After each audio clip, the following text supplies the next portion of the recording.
Where's my schedule?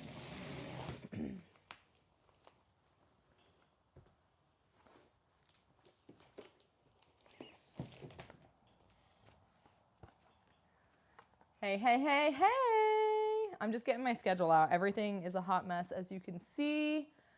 I am in the shed, the homeschool shed, but of course, you know, nothing is organized. I've got the curriculum and everything, though I know a lot of people want to see the curriculum. I do not have the map up with the state laws, but we can talk about those. So if you just want to like shout out your state, I don't have the laptop right here, but we can make it work anyways. The schedule looks like this. If you see the rainbow one, the rainbow version of this schedule, like this file is free, it's on my website, but you can get my old like rainbow version schedule if you like that one better. I just wanted to simplify, so I just, you know, got rid of the rainbow colors. I typed in our individual subjects instead of like, I used to handwrite everything in. That was just taking too long. But if you liked that version, it's still on there. I basically just added this new version onto the old version. Yes, I am in the homeschool shed. We're getting the insulation done. So you can see the insulation in the walls behind me. That's like R13. I'm learning all about this. So R13 is in the walls. R19 will go in the ceiling. But we just learned that you actually cannot just stick up R19 or whatever in the ceiling. You actually have to, something about ventilation. So because the ceiling, like you can see the ceiling is just like that metal, I don't know, tape, metal paneling, whatever it is up there. You cannot put insulation directly on that metal. You have to like have something about the airflow. So that's our next project.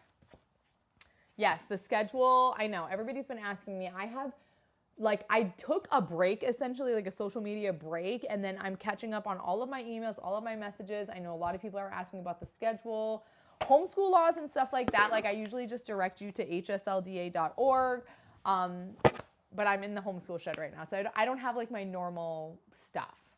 But if you have friends, homeschooling friends, people wanting to homeschool, share the live with them. I go live like random. I'm trying to be more consistent with it, but with us working on this homeschool shed right now, we've just been inconsistent with it. This is the schedule. And I am still adhering to our schedule, but since we started the 5 in a row curriculum, like we still do our Christian-led education, we still do our 5 in a row, but I haven't really had the need to map everything out on a schedule like this like I used to, because we're not using so many curriculums anymore, right? It used to be that we used all these different curriculums and I had trouble keeping track of everything myself. But now that I've kind of streamlined things, I no longer really need to use this schedule necessarily. But I do still have it, right? This is back from March, and this is the template. How much time do you spend daily on homeschooling? Right now, our schedule is like we start around 9:30 in the morning and we're done by around 12:30. So 3 hours. That's for grades 3, 1, and preschool. And then I have a baby, of course. But yeah, if you're taking more than 3 hours a day and your kid's in elementary school, I would maybe like reflect, take a look at your schedule, see what's going on. But 3 hours a day seems pretty standard for the elementary levels. Middle school and high school, especially if you're using like an online curriculum. Ooh, I just had a stink bug fly on me. If you are using an online curriculum, of course, you're going to adhere to their schedule. So you might have, 4 or 5 hour days, which works for a lot of families, because if you're a working homeschooling family, you might need 4 to 5 hour blocks. Okay, so Kayla, we're using Christian-led education for math and language arts only. We were using it for reading as well, but because we're now doing 5 in a row, I have all the curriculum behind me. Because we're now using 5 in a row, that's taking the place of reading. We're not doing Christian-led reading anymore. The Christian-led education language arts covers everything. The reading is kind of like an added bonus that gives you like your comprehension and your story structure and things like that. But the language arts touches on that as well. So no, we're not doing Christian-led education reading. Mackenzie, we were doing classical conversations. That's like considered a co-op. It's a community thing that's worldwide. We are not doing it this year. I have a lot of opinions on classical conversations. I have a playlist on my page about it actually. But no, we are not doing any co-ops. My girls started doing jujitsu, and we do that 3 days, sometimes 4 days a week. They have a ton of friends with that. And then they do Spanish class with their jiu-jitsu friends, which I guess you could call that like a co-op class. And right now, as I'm doing this live, they're actually inside doing Outschool, a drawing class that they do weekly. But no, we did not do any co-ops this year. And I'm not gonna lie, like not doing a co-op this year has been nice. It has been so nice. We have so many homeschooling friends and families around here that we don't really feel the need to do a co-op. But I do still love co-ops. Daughter just turned 3 at the end of August. So Littlefoot, I have a 3-year-old as well. She turned 3 in April though, so she's like 3.5. And we're doing Horizons preschool. It looks like this actually. So Horizons preschool, and then at the bottom it says 4 3s. It's specifically for 3-year-olds. It's honestly just fun, right? We color, we cut, we glue, we, cross out the ones that don't belong. It's very age appropriate, very gentle. This is honestly just for fun though. Like she sees her big sisters doing the work. She wants to do big girl school. So I got her this from Horizons. I have coupons my whole page, if you click on my name up there and then it'll bring up like my TikTok page, you click on my website, all the coupons and everything are on there. My daughter is 12 and we just made the decision to homeschool. Ooh, 12. Okay, so are we in 7th grade-ish, right? At that age, I always say start with your state laws. Like go to hslda.org and just click on your state, find your state laws. That's the first thing you want to do. Can you hear me okay? I feel like my microphone is really low. Let me know if you want. I can hold the microphone. If you can't hear me well, just let me know. Okay, any advice for pulling a kindergartner out of the middle of the year? Thank you, Kayla. Okay, this is the time of year where a lot of families start pulling their kids out of school because we've got the holidays coming. And as a former teacher, I can tell you that the months of November and December in the classroom are a joke. They are a joke. You get the week off in November, you get the 2 weeks off in December. You spend a lot of November and December doing like test prep. You do a lot of review. We used to be able to do like movies and fun like Thanksgiving and Christmas things, but times have changed. So this is the time to pull your kids out. A lot of families choose now to pull their kids out because it's like, let's do it before January, before the new semester starts. So whether your kid's in kindergarten or any other grade, if you're gonna pull them out, it's totally up to you if you want to do it like now before the Thanksgiving break starts, or if what some families do is they have their kid go until the week before Christmas break, and then they just don't come back after Christmas break. That's what a lot of families do. So then what you want to do is you want to first find out, does your state require a letter of intent? Like when you pull your kid out of school, can you just start homeschooling and not tell anybody? Or are you in a state that you have to send a letter saying, hey, I'm going to homeschool? Every state allows homeschooling. So don't feel like, oh, I'm not sure if my state I'm allowed to homeschool. Yes, you are, but you do need to look up your laws because some states do require that like the parent has a high school diploma or a GED. There are requirements for a lot of states. So, you can't just like willy-nilly pull your kid out and not adhere to any of the laws.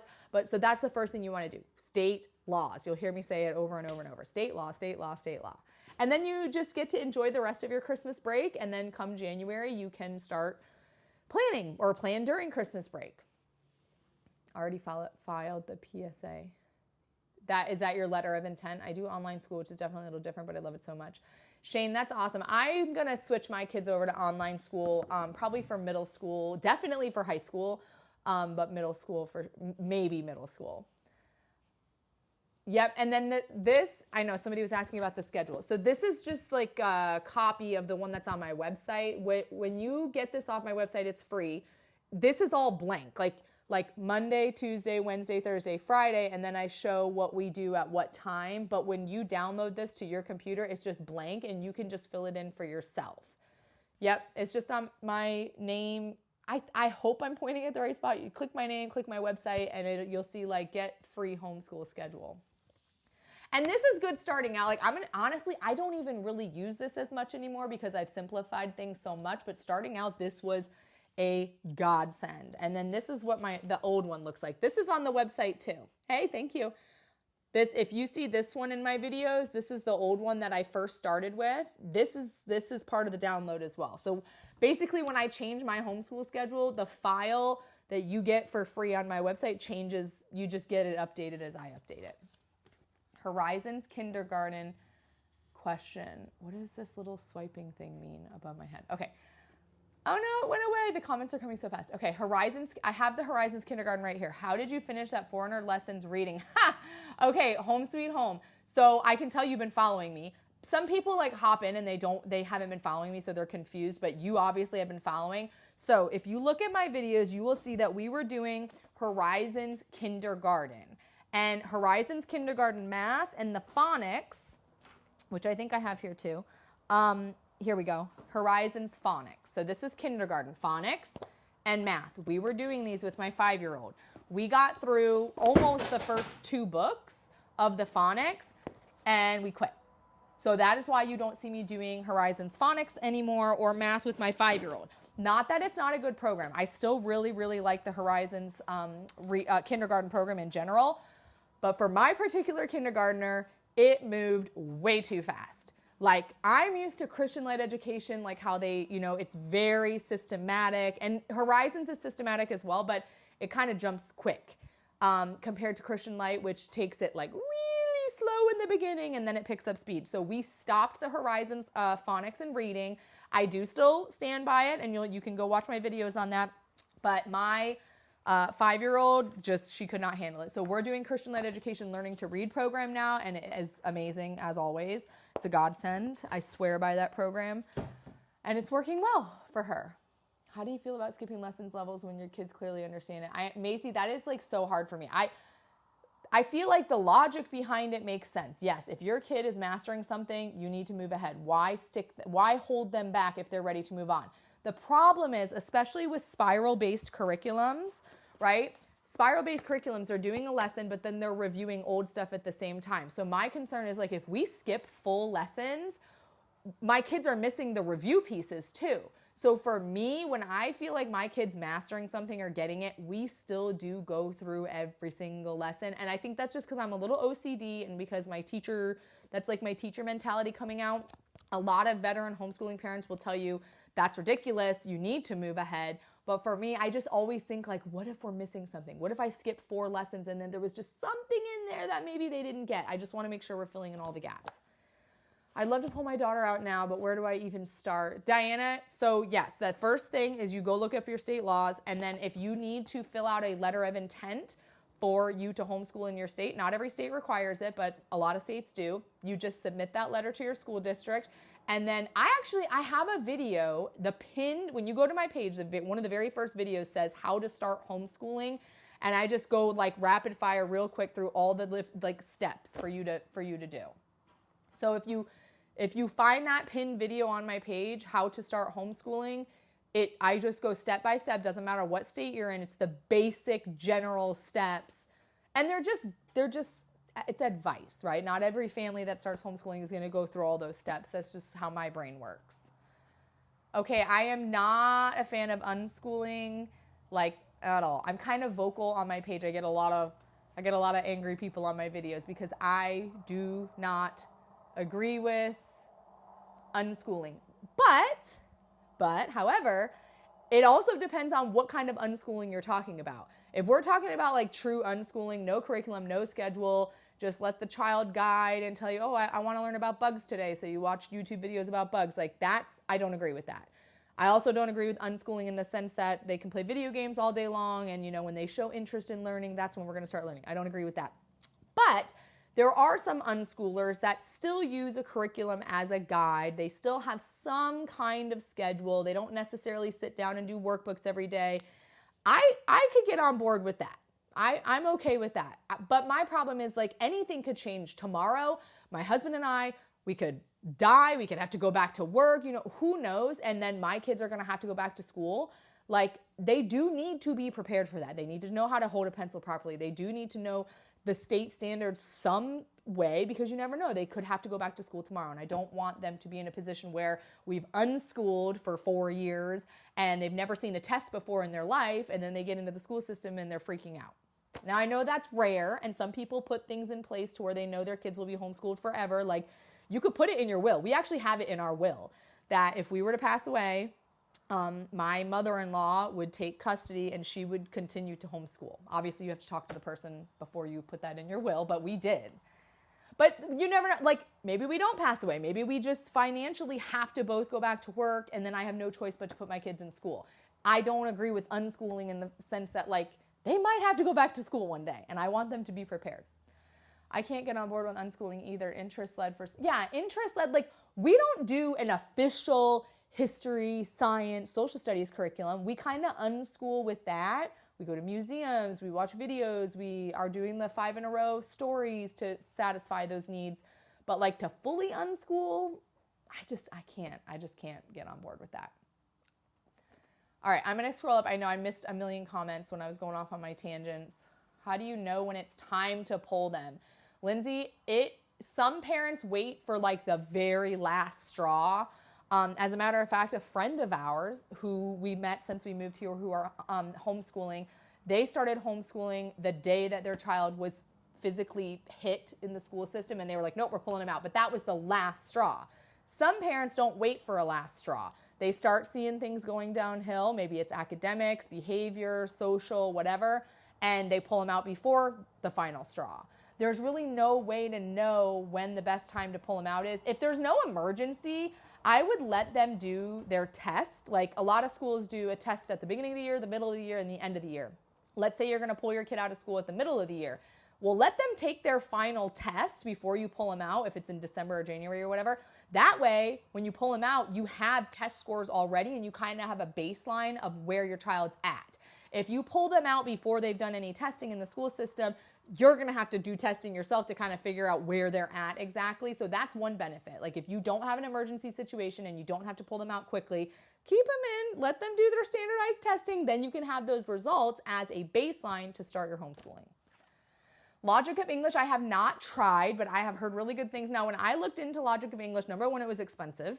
Number two, it had a lot of moving parts, like, it's good, but it was a lot for my brain to like, there's little tiles that you move around and then there's a writing activity and it's like a lot of things to pull out for one lesson, which I didn't really like, but I've heard really good things about it from people who are using it.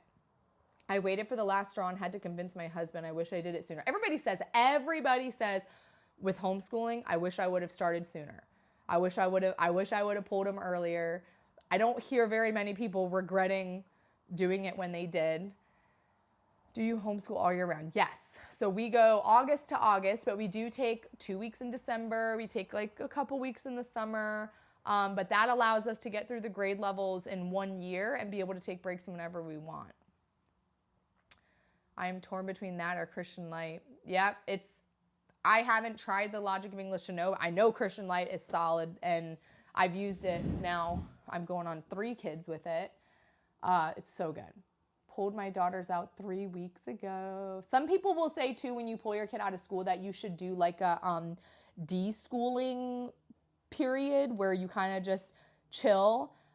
If your child is severely behind in their grade level, I mean, I probably wouldn't do like a deschooling period for too long, but it is good to kind of like get in the groove and don't just jump into things like the very next day, unless you're ready. I homeschool year round to keep my children in a routine. Yeah, even taking a 1 week break for us, it is so hard to get them back into the groove. This is year 2 for me. Yay! This is our 4th year homeschooling. And we used to put our kids in VPK, which is like voluntary pre-kindergarten here. I'm not in Florida anymore, but when I was in Florida, and then we even stopped doing that. We're like, we'll just start homeschooling in preschool. We have middle schoolers in online school with the Celis Academy. Oh, and you're doing the scholarship. Because I looked at the prices of a Celis and I was shocked at how expensive it was. And I hear online curriculums are so weird. Like I really liked Time for Learning and a lot of people really, really hate it. I really, really hated, I shouldn't say I hated. Mia Academy was cool, but I didn't feel like it was quite enough. But then some parents say it's the best thing they've ever tried. So totally depends on your kid. Yes, Jenny, 5 in a row is amazing. I'm sticking with it. We're doing a Thanksgiving book this week where every week is a new theme. And it's so wholesome. It's just such a wholesome curriculum. How are you able to homeschool with a baby? I make it work somehow. Honestly, like today we were homeschooling on the floor and the baby was crawling all over everything. She spilled my drink. She was grabbing their books and she's about to be a year old. So she's mobile and it is Very, very hard. I do like putting the baby down for a nap around 9:30, 10 a.m., depending on when she woke up, and then starting school as soon as she goes down for a nap. I liked Mia Academy, but I felt like it was too much screen time. Yeah, and because the reason why a lot of kids like Mia Academy is because the videos are very stimulating.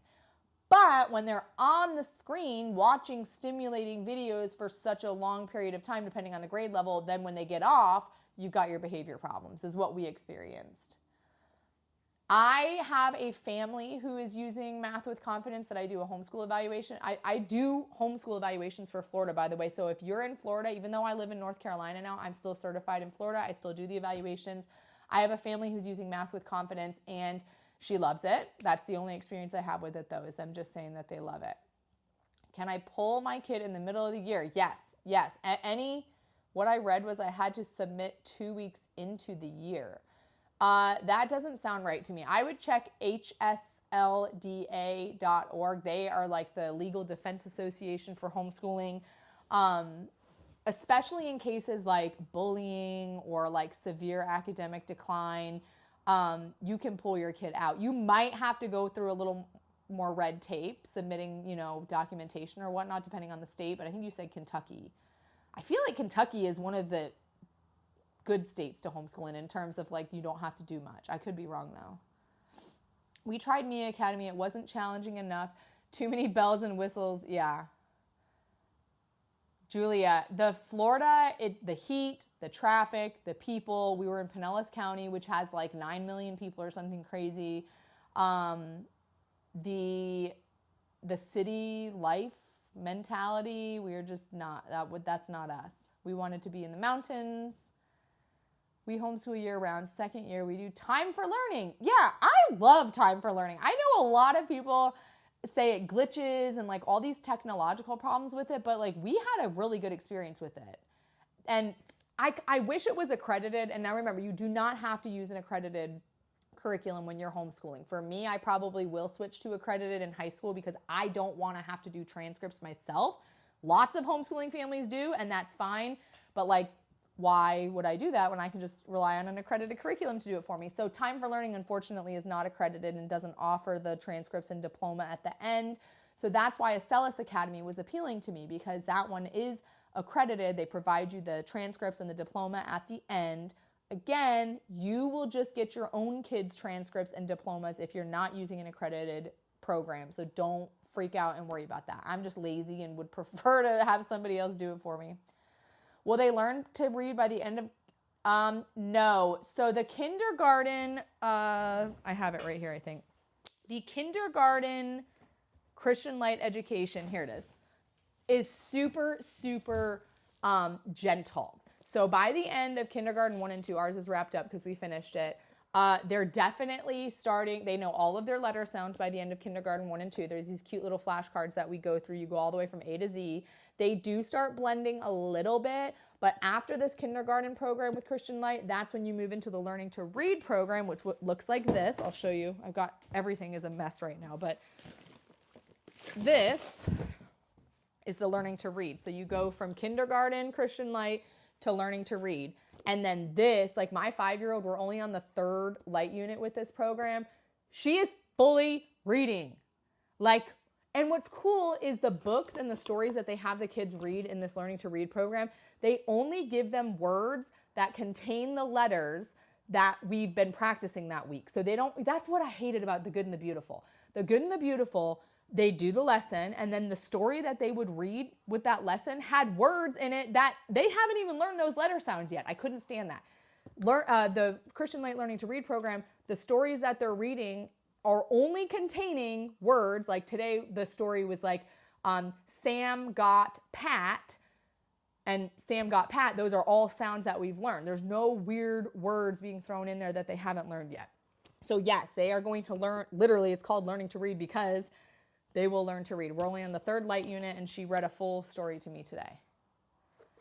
Yes, Jenny, Christian Light is a lot. It is a lot for kids that don't like to sit. I'm struggling with that right now. My middle daughter, my 5-year-old, she's something. ADHD, autistic, she's something, and it is very hard. frequent breaks, lots of rewards, incentives. I hate to say that because it's like you're bribing your kid to sit down and do their work, but like literally today, I was like, if you can finish this before this timer, I use a timer before the timer runs out. If we can get this lesson done before the time runs out, we're going to go outside and do gymnastics out on the mat out here. They love doing that. My oldest prefers worksheets because he can see the end goal. A lot of kids are like that. Worksheet kids. I was a worksheet kid. Like I need to see exactly. I need to see it, feel it, touch it, see the grade at the top. Oh, wait, somebody said something about Abeka. My first grader used Abeka for kindergarten last year. Yeah, Abeka, I love Abeka. I know that's another one that a lot of people, controversial, but I love Abeka. And if we could afford it, we would, that's one. I mean, now that we're with Christian Light, I'm never going to leave them. But Abeka is a good contender against Christian Light. Yes, do I recommend state tests? We do state testing even though we don't have to. Like, some states require it, some states don't. I do it anyways just for my own knowledge. There are tons of standardized tests that you can choose from. You just order them online, you take them at home, and then you get the results emailed to you as the parent. And that gives you a good baseline to know where your child is at. See, I have a 2-month-old. I'm trying to make a wise choice. Yeah, that's awesome, though, that you're already... How do you get the state test at home? Okay, so if you want to do state testing in your homeschool, just for your own knowledge, right? You're not submitting it to the state. You just want to know for your own good. Depending on what test you want to do. I actually have a video. If you search on TikTok, homeschool state testing, I'm sure my video will pop up where I literally pop up the name of the test above my head and I talk about it. And I go through like 5 different tests. I personally like the MAP. That's M-A-P. It stands for Measures of Academic Progress. The MAP test. So if you just Google order MAP test for homeschool, you'll find the website. It's homeschoolboss.com. You order, it's like $65, and you can take it 3 times a year to see how your child has grown. The other one that I like is called the Iowa, like the state, Iowa assessment. That is another one. It's like $75. That's on a website called Seton, S-E-T-O-N, Seton or Seton testing. Hold on a second.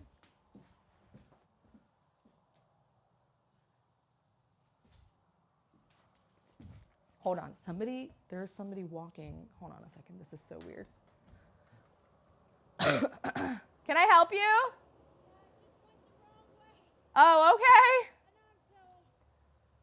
Where are you trying to get to? Where are you going?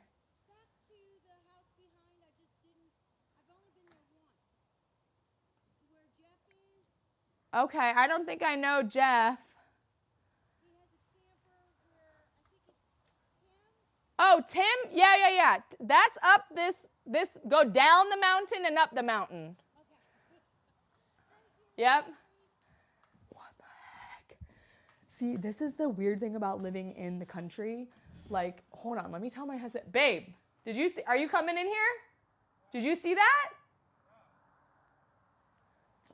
Okay, I don't want to freak all you guys out because I know I like my videos. I'm like, oh, I'm living in the country. It's so amazing. And it is. But there are some sketchy things about living in the mountains. Like some random person just walked up through our woods, which is like my whole front yard. And I saw the lady. Did you see that lady? Yeah. And I just peeked my head. I was like, can I help you? And she goes, oh, I just went the wrong way. So I was like, well, where are you trying to go? And she's like, I'm trying to get to the house behind you. Well, there's just woods behind me. So the only way to get to the houses behind me is to like go it. Anyways, I figured out she's trying to get to our guy down the mountain, whatever. Anyways, it's fine. She was just, sorry, my daughter's worried. Nothing. She's trying to get down to Tim's and whatever down the mountain. No, she's just walking. That's what freaked me out. Tell Daddy to look at the security cameras. So weird. Anyways, I'm so sorry. I don't even know where I was at. I saw some random lady walking in the woods.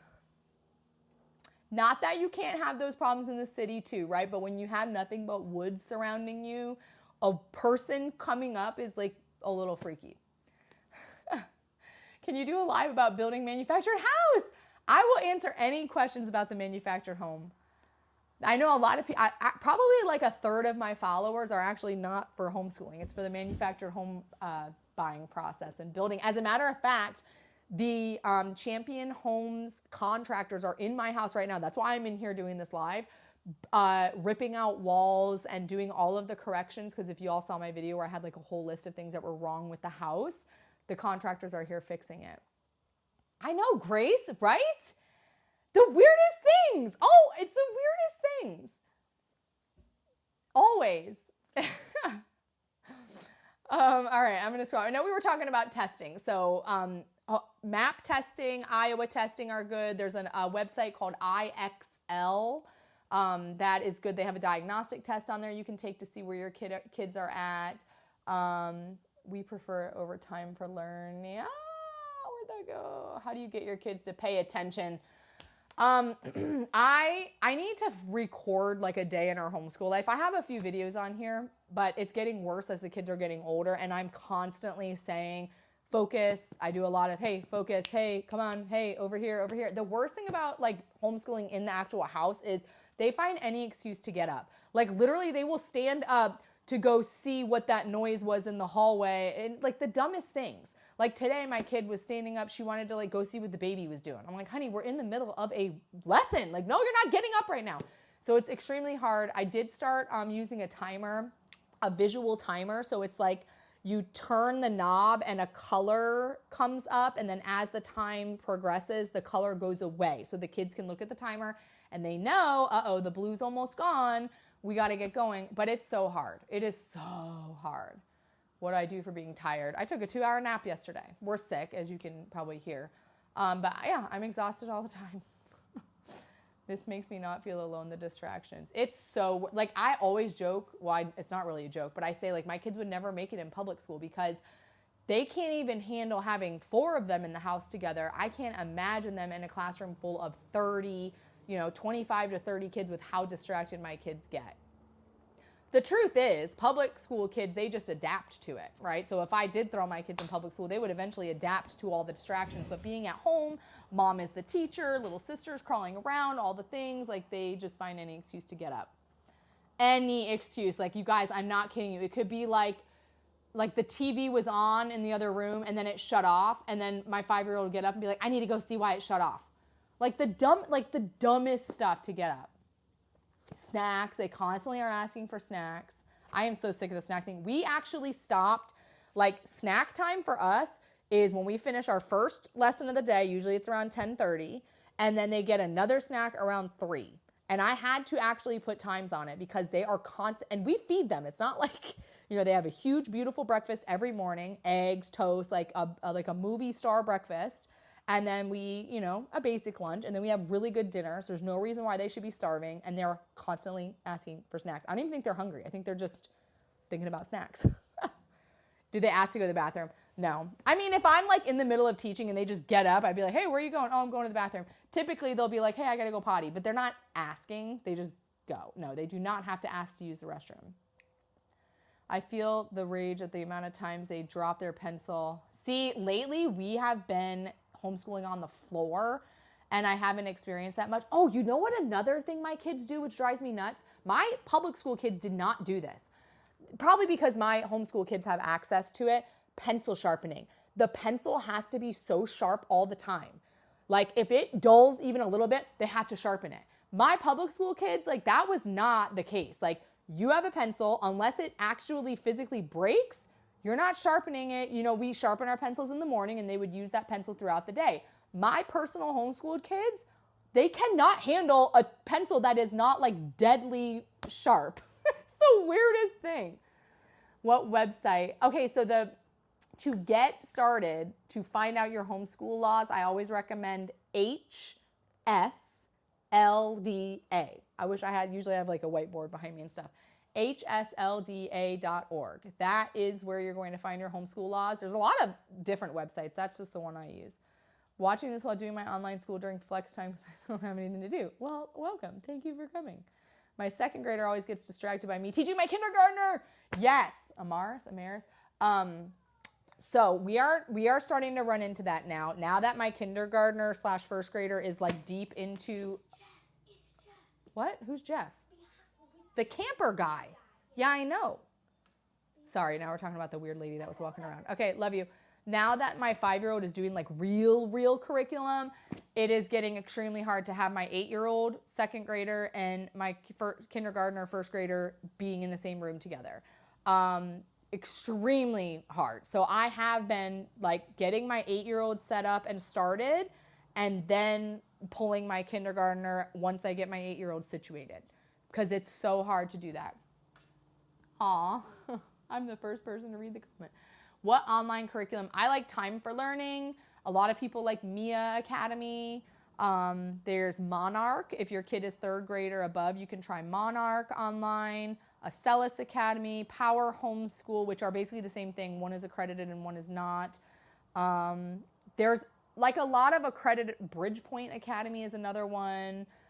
Beast Academy, if you need a good math program and your kid is into like video games and comic books, Beast Academy is a math program that uses comic book style lessons to teach. It's online and book style, you can choose. And that's a good one. Okay, Monarch, I actually tried Monarch for a little while, and it was like not really user friendly. There's a lot of like where your kid has to actually physically type in their answer, or but I did hear that Monarch was going to be getting an update soon, so I'm praying that maybe that like makes it better. But a lot of people love Monarch. I'm over Mia Academy. Why? We got over it too. I'm not into it anymore either. It was good while it lasted. Okay, how long do you think is good for a child with autism? I mean, so it depends. Like I have one that I'm pretty sure is on the spectrum. We're not like officially diagnosed, but we still do about 3 hours a day. We just have to break it up for her. So, 20 minutes, get up, go do something, another 20 minutes. Beast Academy is math. Somebody was asking about Beast Academy. It's math only. That's the only downside. If you're looking for an online curriculum that's all the subjects, there's only a few options out there. Time for Learning, Mia Academy, Acellus Academy, Power Homeschool. But then there's other like CTC Math and Beast Academy are only for math. You know what I mean? Night Zookeeper, I think it's called, is like only for reading and writing. So it just depends on what you're looking for. But online curriculums, like if you're a working homeschool parent, online curriculums are the way to go. I know we don't want our kids like glued to a screen all day, and I get it, but I still think it's better than putting them in a school full of crazies. Yes, the K-12 will do the yearly state testing, but I think K-12 is free, right? So that's the benefit to it. Or am I thinking of Connections?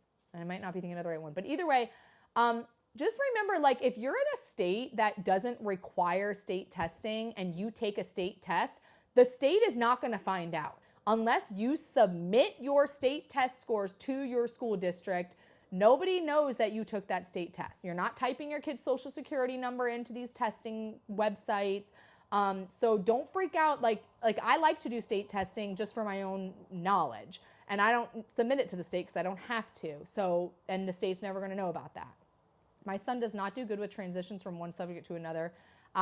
One thing that has helped us with that is like today was our math day. We only did math today. Tomorrow will be our language arts day. We're only doing language arts, and then we alternate the days. So we're not transitioning subjects too much. Do they have to ask to move to the floor or sit on a chair? No.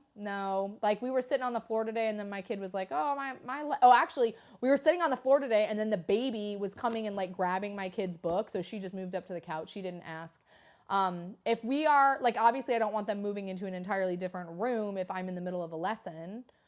I'm really interested in this, but I worry about them missing out on friendships. I promise you that is not an issue. My daughter just had a sleepover over the weekend with her jiu-jitsu friend. We are having play date after we're going to the movies on Thursday with another jiu-jitsu friend. Our best friends homeschool. Co-ops are an option. The friendships that they're making in the school system, to me, from my teaching experience, are so superficial anyways.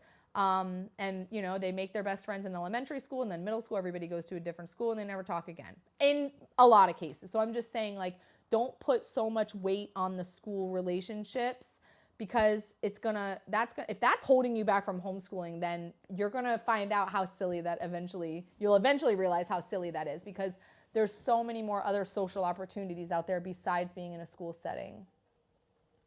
Oh my gosh, the comments are going so fast. So if you just keep keep posting the same comments over and over if I'm not seeing them. Have you reviewed the newer Beast Academy Science? I didn't even know that was a thing, but I would love to check that out. I really, really do like Beast Academy. I work for a group where we create curriculum. How can we share it with homeschooling moms? Well, TikTok is like the best way, in my opinion. Like, we have a really cool homeschooling group here on TikTok.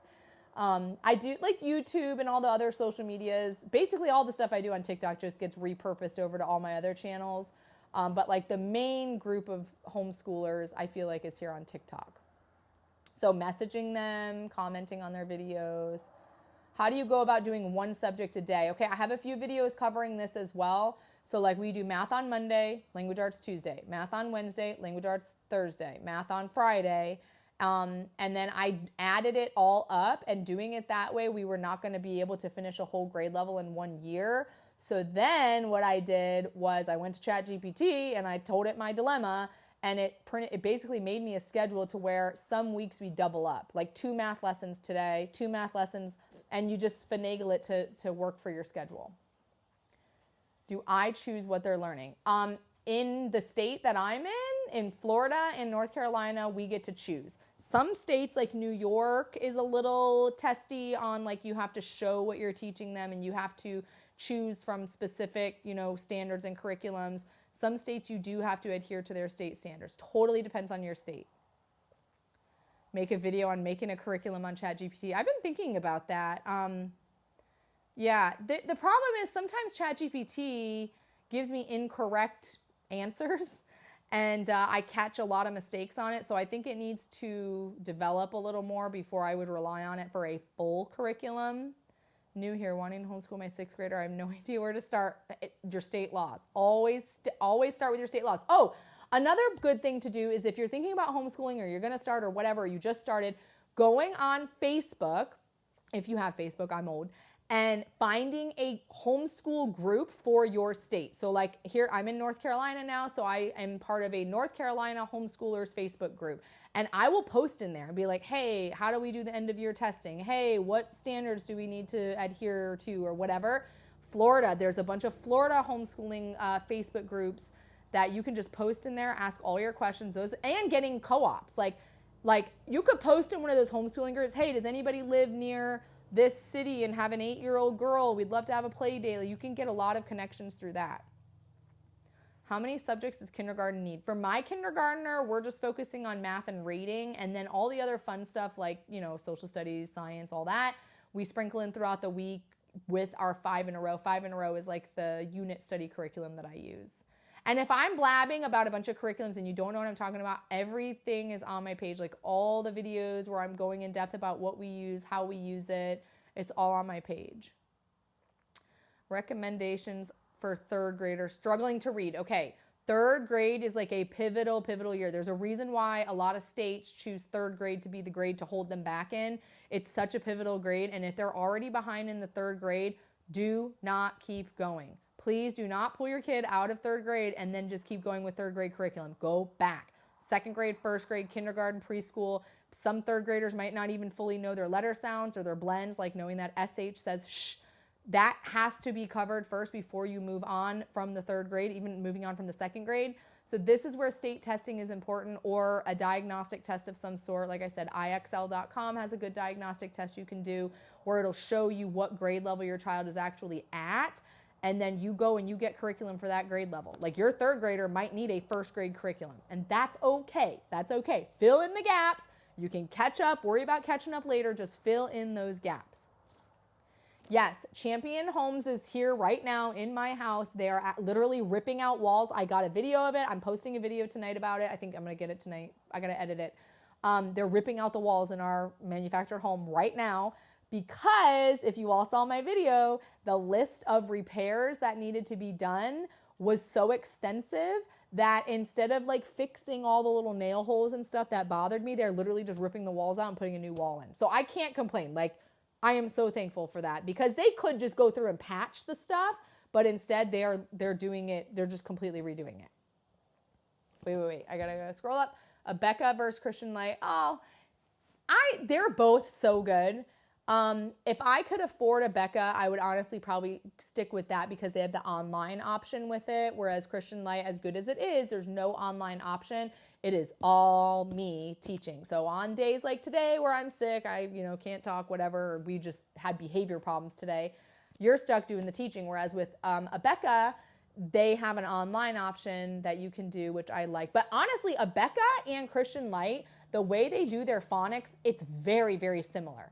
Almost identical, the way that they have it structured, the way they introduce letters, the way they do blending. Now Christian Light's cheaper than a Becca. Becca is extremely expensive. That is why we had to leave it. Yes, my kids use electronics. We have one family iPad though, like they don't have their own electronics. We just have one iPad that they kind of pass around between each other. They don't have social media or anything like that. They don't have cell phones, but like they were doing Snapchat filters on my Snapchat today, sending pictures to family. I'm not trying to shelter my kids. They know what TikTok is. They see me on TikTok. My 8-year-old actually has a YouTube channel. I just won't let her show her face yet because I'm weirded out. But no, my kids, they do use technology. We just don't veg out on it. The last 2 weeks have been a struggle. Me too. I'm not kidding. I have yelled. I know it sounds like I'm losing my voice, and it is because I'm sick, but I have had no patience this week. I have been mean. I've been yelling. Even my husband, he said something to me this morning. Oh my gosh, what was it? I said something really nasty to my 5-year-old, and he was like, babe. He kind of stopped me, babe. Because they've just been so disrespectful. I don't know what is going on. I'm in a homeschool slump and struggling to school. Sky, I just implore you to keep going. That's what I'm doing right now. We are struggling lately. It's funny because in the school system, you struggle during the holidays because a break is coming and the kids are getting rambunctious. And I don't know if my kids are feeling that way, even though we homeschool, they know the holidays are coming, but they've just been so bad. Fifth, ELA and math for me always will be Christian Light education. My oldest is in 3rd grade, so we haven't gone to the 5th grade yet, but we will be sticking with Christian Light till 5th grade for sure. Then middle school, we'll probably go to something online. Yes, 1.5 hours for kindergarten. Yes, that's fine. You know your kid best. As long as you're getting in what you need to get in, it doesn't really matter how long necessarily they're doing school. Today was the best day we've had so far. I'm sorry you all had a rough day. I will say that once I got, sometimes when they're really driving me nuts, I just bring them outside. I'm like, we need to go outside, do some flips, cartwheels, hula hoop, whatever. And we did that, and it was much better after that. The fact that I can even be in here right now making this video, they're inside doing drawing class, my husband's home, the contractors are there. I'm just happy he even got a time to do this today. So things calm down is what I'm trying to say.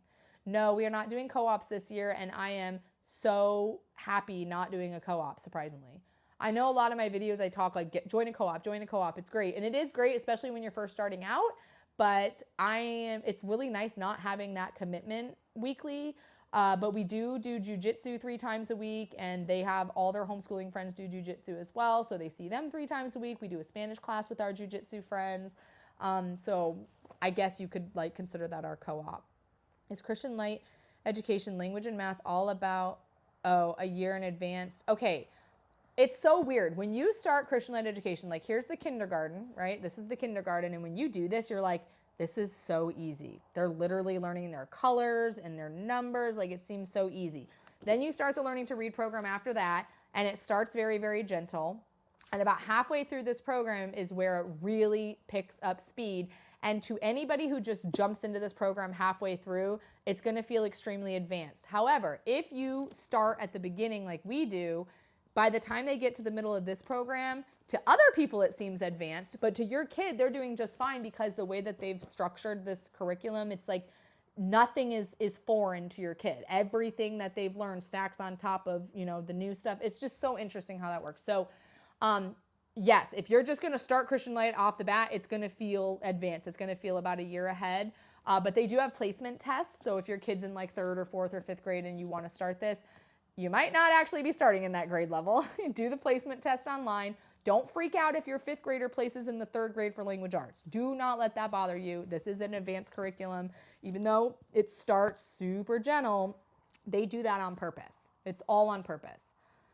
Oh no, he wants to go back to school because he wants a social life. So like for us, the social life thing has never been an issue because my kids are in so many things, like the jujitsu and all the homeschooling friends in jujitsu. Even just going to the playground, like the kids that they're meeting, they're all homeschooled. Like to my kids, homeschooling is like norm. Like that's what everybody does. That's kind of what they think. But to you, like your child, have they had public school experience prior to, now they're homeschooling and now they're wanting to go back because they kind of know what they're missing out on? That is more of a struggle. With my kids, they've only ever been homeschooled. So this is just what they know. And they know that I used to be a public school teacher and I tell them the horror stories. So they're not desiring to go. What if you switch from a Becca to Christian Light? Okay, you're in 3rd grade with a Becca. If you're doing well in 3rd grade with a Becca, it should translate pretty well to Christian Light, but I still would recommend going to Christian Light's website, doing the placement test. I also have a video on my page showing you how to get to the placement test, how to do them. But don't just like switch over to the 3rd grade and assume. I would definitely make sure, but I think they will do just fine. Now, if they're struggling with the 3rd grade at Becca, you might not want to just jump into the 3rd grade Christian Light. But if they're doing all right with a Becca, then this translates pretty well over to Christian Light. Oh, he went to school until 5th grade. Yeah, Lindsay, that is so hard. Yeah. If you are not already a part of like a co-op or an extracurricular where there's other homeschoolers, that would be my best recommendation. Was he doing well in the 5th grade? Or did you pull him out because he was struggling? It's just interesting because any child that like is begging to go back to public school because they miss it, it's probably because they like how unstructured it is. Like they have freedom there and, nobody's like watching them under a microscope. And it's like sometimes parent knows best, right? Like it's just like why you don't let your kids go off and drink and drive, right? Parents know best. We're going to do what's right for our kids. So just because they want to go back to public school or want to drink alcohol underage or want to smoke cigarettes or whatever it is, we are the parent. We know best. And so I stand by that. Like if my kid comes to me and they're like, I want to go back, I want to try school. We're going to have a heart-to-heart about why. We'll open some doors to figure out like what we could do to rectify the situation. If it's a social thing, can we get into, other programs?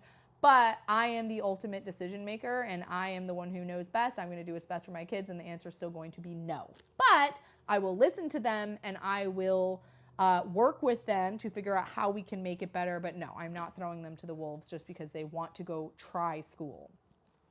Advice on reading curriculum for 3-year-olds. So the preschool curriculum that I'm using with my 3-year-old, it's not necessary. This is not teaching her to read. This is just fun, beginning letter sounds, matching, coloring, that kind of thing. This is just for her to feel like, yay, I'm doing big girl school with my big sisters.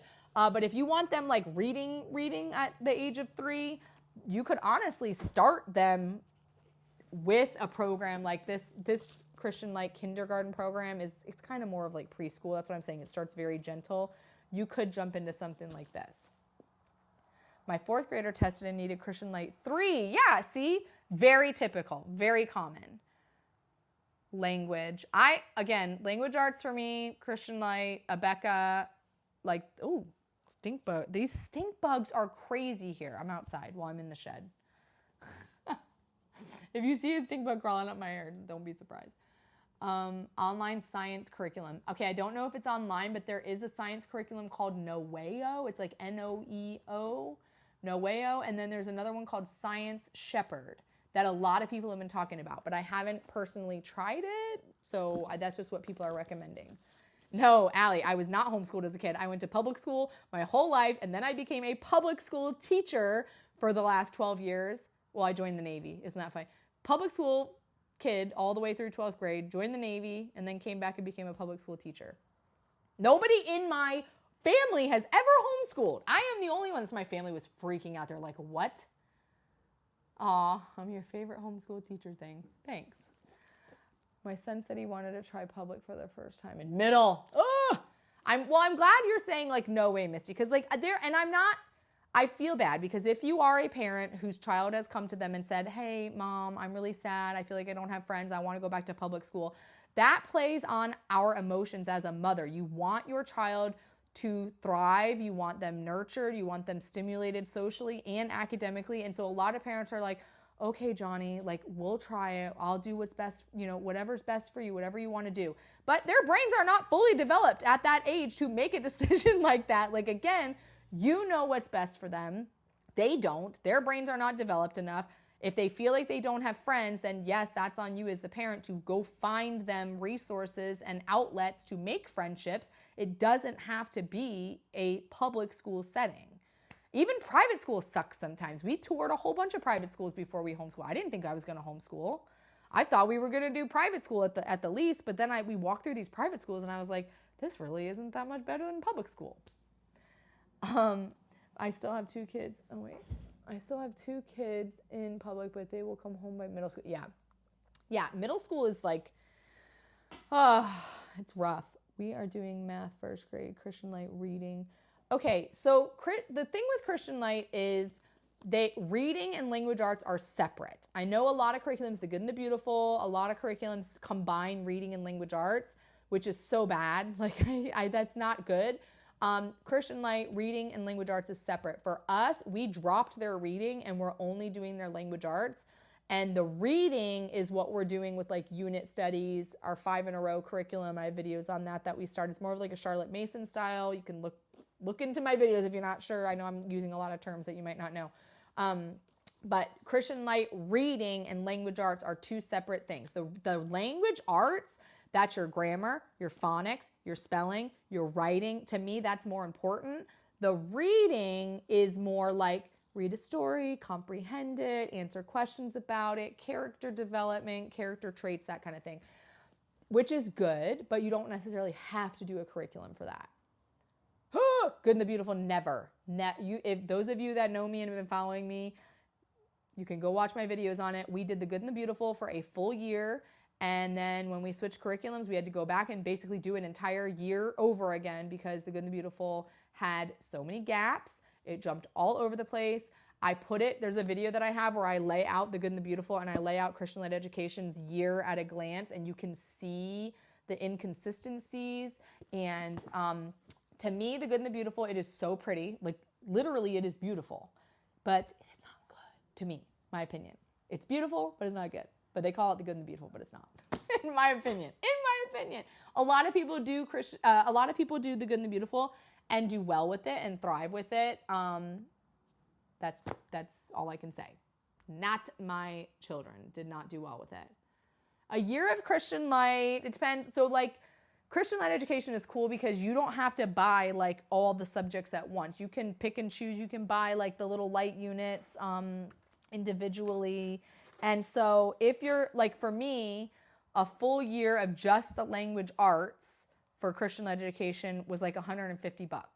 But then if you times that by however many subjects you're doing, hey Angie, thank you, then it can get a little expensive, but it's still one of the cheapest out there. Right? So let's say you're doing Christian Light for 5 subjects, reading, language arts, math, science, social studies, and you're paying $150 to $200 per subject.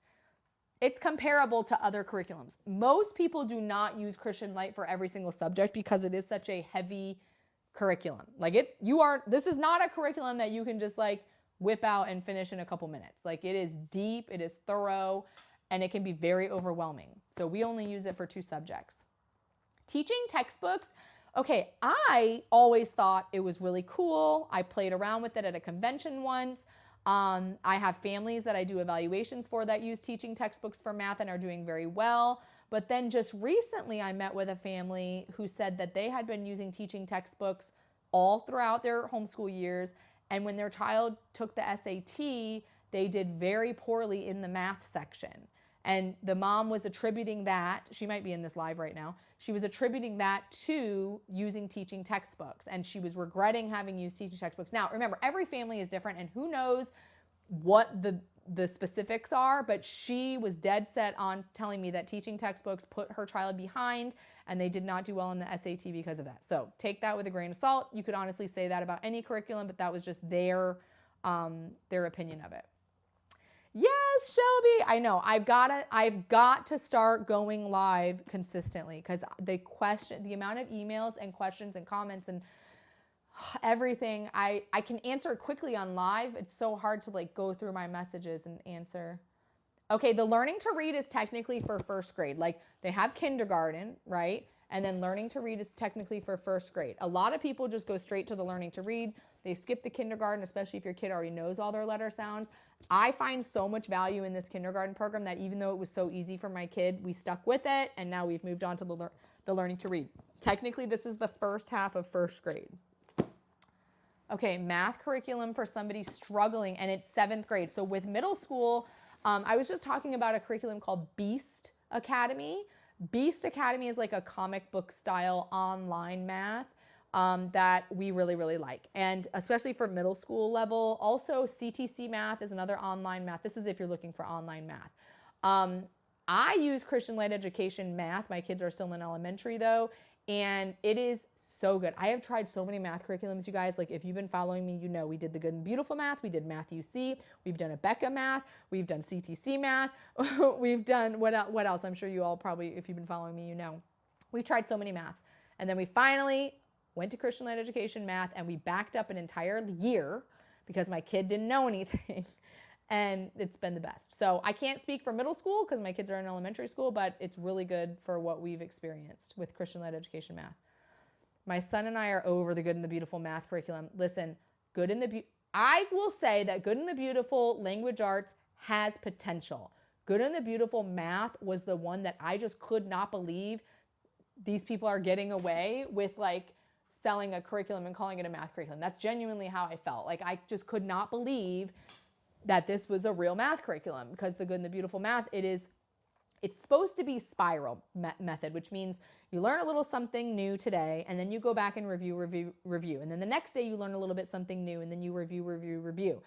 The Good and the Beautiful though, like you learn something, you learn how to, I don't know, tell time on Monday, and then you don't go back to telling time again for like 6 weeks. And then by the time you go back to telling time, your kid's supposed to remember that. So it was way too all over the place. I know you were saying 4th grade. Somebody was asking about 4th grade, getting away from Good and the Beautiful. First, I would go to IXL and take their diagnostic test to see what grade level your kid's even at. Because if you've been using the Good and the Beautiful, I would be concerned that they're not actually on the grade level you think they are. Take that IXL diagnostic test. It'll tell you what grade level your kid is operating at or functioning at, performing at.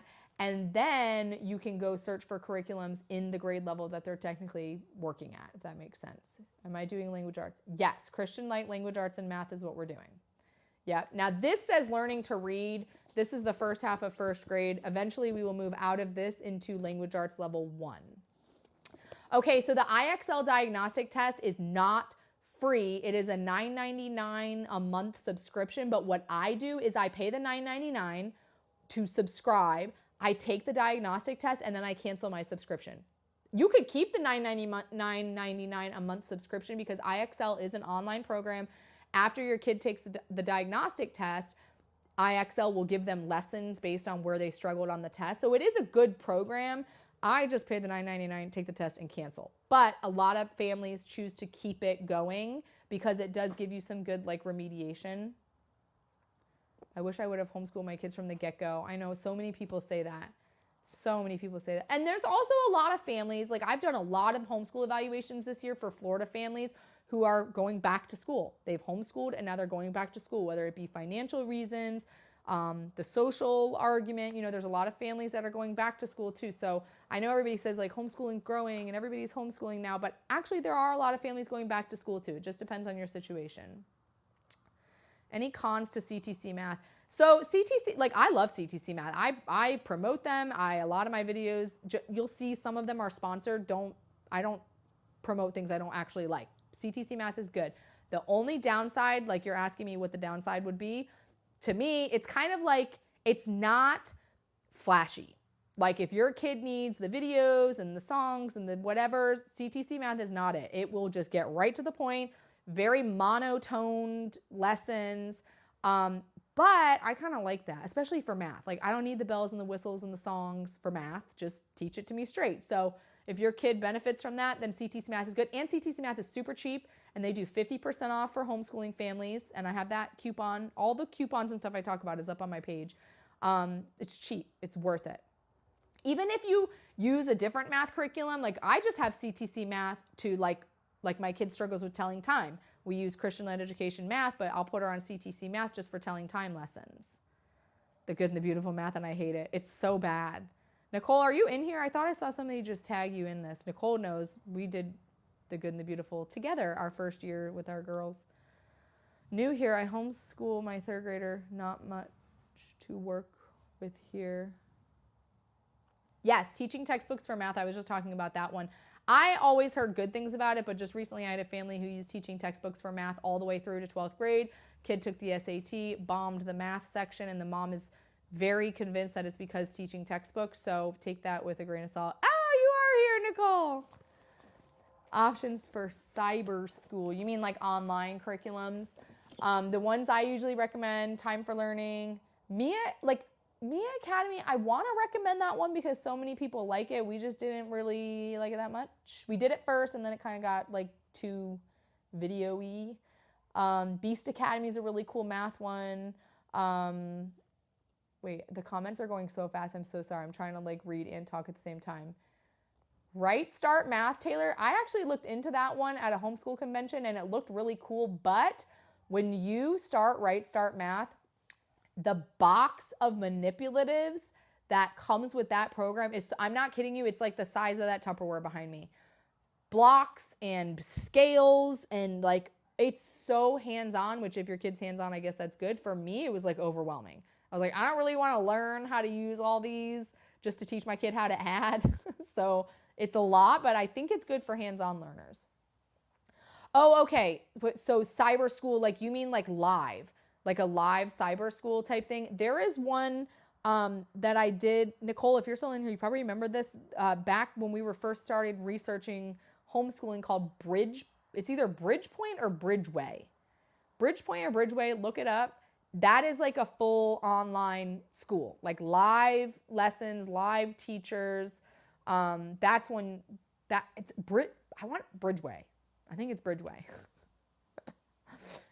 Okay, so handwriting, I used to do a separate handwriting thing. Hold on, let me show you. I have like, my crap is everywhere. I'm so sorry. Here. So this is another thing. Christian-led education, they start doing cursive at the end of first grade. At the end of first grade, your kid is doing cursive. So I used to do the separate cursive curriculum. This is Christian-led education cursive. But I stopped doing the separate cursive booklet because the actual light units for Christian light language arts have daily handwriting. So you don't even need a separate handwriting curriculum because it's all in there. Yes, it was called Bridgeway. Okay. Accredited versus non-accredited. So when you homeschool your kid, like, okay, when your kid's in school, when they're in a public school, private school, whatever, they go through the 12th grade, and when they get to the 12th grade, if they've passed their classes and taken their tests and all the things, they get a diploma, right? So you have this diploma, you've graduated. But along with that diploma, the high school that your child went to also keeps transcripts, which is like a list of every course they took and what their grade is. When you homeschool, you are going to need to have the same thing, a diploma at the end of the year and a transcript showing all the courses that your child has taken. You can do that on your own, where you literally, there's transcript generators online where you can just go in, type in all the courses your child has taken, what grade they got. And I know it sounds sketchy because you're like, couldn't a parent just put in whatever grade they want? Technically, yes, but nobody's going to do that because your kid is still going to have to go take the SAT or like a college placement test to get into college. And if you're like falsifying their transcripts, your kid's just going to look like a fool when they can't get into any college because they can't pass any tests. So you do, as a homeschool family, complete your own transcripts, and you just order your child's diploma online. And I know this sounds sketchy, and then you just go apply to colleges like normal. However, if you use an accredited program, meaning that you paid a little bit more money and there's a educational institution, a college, something that's kind of overseeing that program, then your kid goes through 12th grade, and that educational institution issues your kid the diploma and the transcripts. So you're still homeschooling, but you kind of got somebody watching over you that's doing the transcripts for you, that's doing the diploma for you, and then your child applies to colleges using that transcript and diploma that they got from that accrediting institution. It is the same as when you don't use an accrediting institution and you just do your own, but you're going to have to do more work. Like, you're going to have to develop the transcripts. You're going to have to make sure your kid got credit for, you know, PE, art, music, all the things that your state requires. You're going to have to make sure that you order the diploma and that you put, you know, parents just choose a school name like Ellis Academy or whatever. You know, don't choose something stupid like Unicorn Academy, because colleges are going to be looking at that. But if your kid is doing well enough to where they got a high enough score on any, it doesn't have to, I say SAT and ACT, but it doesn't have to be that. Okay, ASVAB test to join the military. GED, some homeschooling families, their kid gets through 12th grade and they just have them take the GED test, and then they just use the GED to apply to colleges. It is the same thing. I will probably go with an accredited program because I'm lazy, I've got 4 kids, and I don't want to have to generate 4 different transcripts and get 4 different diplomas. Why not just have somebody else do it for me? Sorry, that was a lot. With the 5-in-a-row curriculum, are you having to do extra reading comprehension? So far, I'm not, because Christian Light Education is kind of covering that for me in their program. But no, I feel good about the 5-in-a-row. You read the story 5 days in a row, and so by the 5th day, like, they know the story like the back of their hand. I did some grades in a cyber school because my teacher wanted me to go back to work. Yeah. Yeah, the online schools, accredited programs, they're all the same idea. Somebody else is responsible for the transcripts and the diploma, whereas if you're not doing accredited, you as the homeschool parent are going to have to figure all that out, which a lot of people do and are fine. Okay, so Jody, this is so crazy, you guys. I just learned this. You could not do an accredited program all the way until the 12th grade, and the second your child gets into the 12th grade, you could throw them into 1 year of an accredited program, and they will still issue the diploma and the transcripts. Depending on some programs are picky, and they're like, no, you have to be with us for at least 4 years. But Acellus Academy, the one that I was looking into, you could join Acellus Academy for 1 year, just 12th grade, get the transcript and the diploma, and be done. Isn't that crazy? I'll probably start at 9th grade just because I want my kids to, like, be consistent. But you could do that. Are they having to read the story to you? So Martha, I'm reading the story the first 4 days, and then my 8-year-old sometimes will ask if she can read the story to the family. My 5-year-old can't read well enough yet to fully read. But as they move through the volumes of 5-in-a-row, eventually they can start reading the stories on their own. Homeschool room tour. This is it. That is the, oh, hold on. That's going to be a little hallway. The door going this way is the bathroom. The door going that way is the storage closet. That's going to be their little reading nook up there. And then where I'm sitting is like where we're going to have just like the tables and desks or whatever. We've got insulation going in the back right now, which is a friggin' disaster. Insulation is just so freaky to me because it's all like the fiberglass and whatnot. But we're going to start actually getting real walls here soon. Have you ever just looked up what you needed to teach and taught them? Yeah, so that is one thing. Like, you could just look up let's say you're in the state of Minnesota, okay? Just Google Minnesota state standards for 3rd grade. Get the list of everything 3rd graders are learning in the 3rd grade of Minnesota, and you just teach that on your own. A lot of parents do that. You don't have to use a specific curriculum unless you're in a state that requires it. Some states you actually have to be using like a specific program. But yeah, that is the version of unschooling that I'm cool with. Like, if you're looking up your state standards and you're just figuring out how to teach that to your kids throughout the week without using a curriculum, that kind of unschooling I am on board with. But if you're just like not having any kind of guide or goal or anything, that kind of unschooling, I do not agree with. How to get your husband completely on board. Oh my gosh, please have your husband. The best thing you can do is throw him to the wolves where you're throwing your kids every day. Have your husband go volunteer in the classroom, but it can't just be 1 day or an hour. It needs to be like 3 days in a row. Have him volunteer in the classroom, and not just like, oh, cutting paper in the back. Like, actually, I don't know what his degrees are or whatever, but if he could go be a substitute for a day, just that should be enough right there. See it for yourself. My husband works for our school district. Oh, yes. My husband works for our school district and he's the one who decided to homeschool. That is why so many teachers, like myself, are homeschooling, because we saw it. That's why I say the best way to get your husband / significant other on board is to have them see for themselves what is actually going on and how much of the day is actually spent learning. That's the biggest thing. Like, you sit in the back of the classroom and you'll see how much time is taken away for behavioral disruptions, assemblies, transitions, having to stay back for the kids that aren't understanding something, jumping ahead when the kids aren't ready. Like, you'll see it for yourself. Right now, Jenny, for science and social studies, I'm letting, I'll talk about that, Julie. Right now for science and social studies, I'm using the 5-in-a-row curriculum to kind of just sprinkle it in. We're not using like a full-blown science or social studies curriculum. Julie asked about if I am carrying since the library incident with the weirdos at the library. And if you've been on this live for the last 30 minutes, you saw the weirdo that just walked up, like literally walked up on my property. Nicole, I don't know if you're still here, but I'm not kidding you. I was sitting here and I saw movement outside and some random lady was just walking up through our property. The point of this is somebody was asking if I started carrying since then. So in the state of North Carolina, I'm not a North Carolina resident yet. I still have my Florida license, which is my fault being lazy. So no, I'm not carrying, but I did enroll the entire family, myself, my husband, all 3 girls, the baby obviously not, in jujitsu. And we're doing jujitsu 3 days a week and kicking butt and learning how to physically defend ourselves in situations. So long story short, no, but soon. As soon as I get my North Carolina license. How do I find an end-of-year evaluator? You just email me. I'll be your evaluator. I'm not living in Florida anymore, but I am still a Florida certified teacher.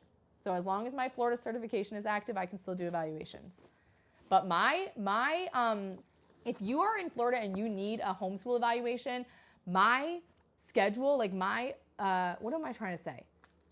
My schedule is like booking up. I can't even believe it. It's like already out to January. So if you need one quick, I can do weekend appointments. It's like I charge more for those because I don't like to work on the weekends.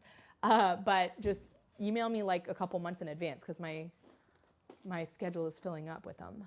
Logic of English. I haven't tried Logic of English because there were a lot of moving parts to it. So like Logic of English is like little letter tiles and like a lot of stuff that goes into one lesson, and it was kind of intimidating to me, so I haven't tried Logic of English. Somebody asked if I'm going to start doing evaluations in North Carolina. North Carolina, actually, you have to submit test scores at the end of the year. Actually, what I'm learning is you don't actually have to submit the scores. You have to take the test at the end of the year, and then if you ever get audited, you have to show that you've taken the test. If anybody's in North Carolina in this live, let me know, because like the homeschool laws here in North Carolina are so bizarre to me. Like, am I understanding that right? You don't submit the end of year test scores. You just take the end of year test, keep the test scores to yourself, and then if you ever were to get audited by the state, then you produce the test scores. Is that right? Singapore math, I have not personally tried. North Carolina is weird about everything. Yeah, it is. And North Carolina is a blue state. Like, I mean like politically blue, which was shocking to me. But North Carolina is weird because it's so long, like east to west, that like I'm Western. I'm like on the Tennessee side, very rural, very politically red. And then the whole other side of North Carolina by the coast, big cities are your blue, politically blue cities. And so I think the balance is just off.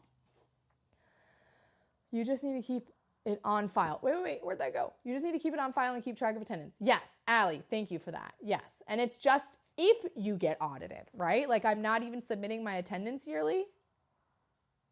Martha, you're saying you have to upload the test. See, that is not what I was reading. What if I decide to have my child take the standardized test but doesn't pass it? Okay, Lily, what state are you in? Because that depends. Nope, only if they ask for it. That's what I was thinking. After Kinder 2, you start learning to read. Yep. So you could do, and some people just skip the kindergarten program and go right to learning to read. Okay, Lily, so in the state of Florida, this is so weird to me.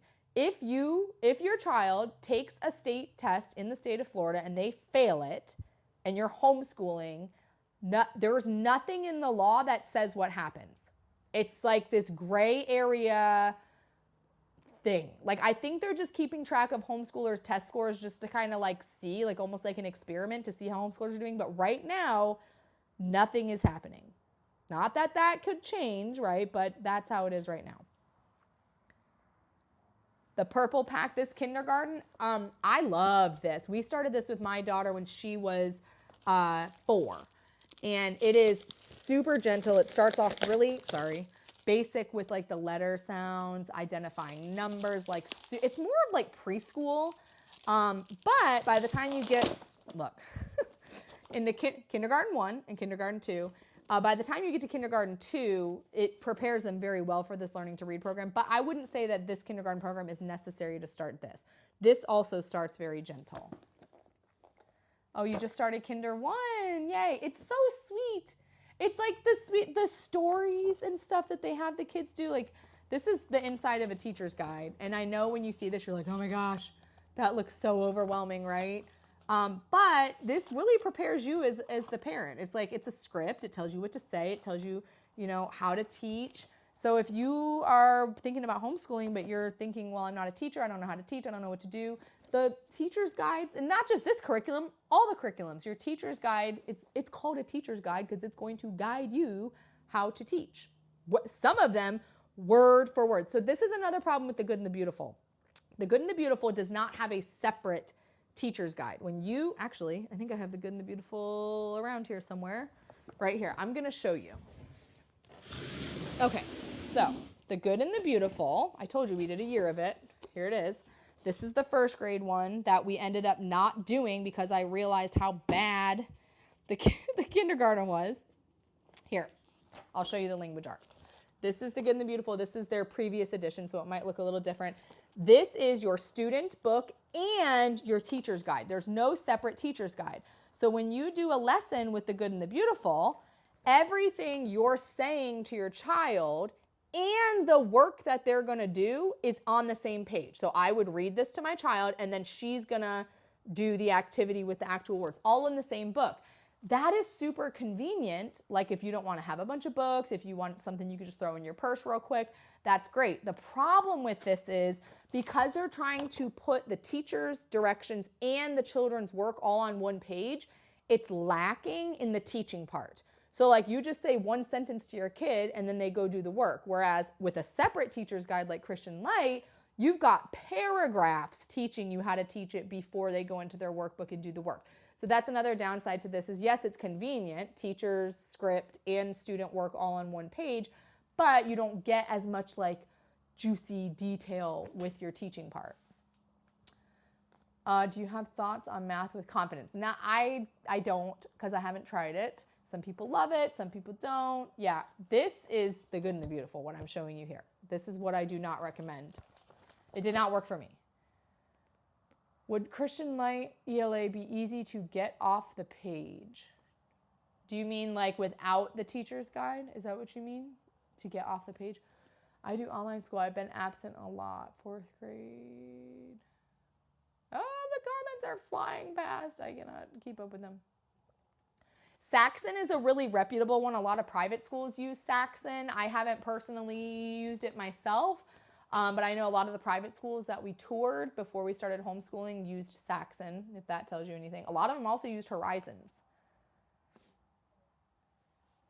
Math tutors. I wonder that too, like if OutSchool has teachers on there that are teaching the Christian Light education.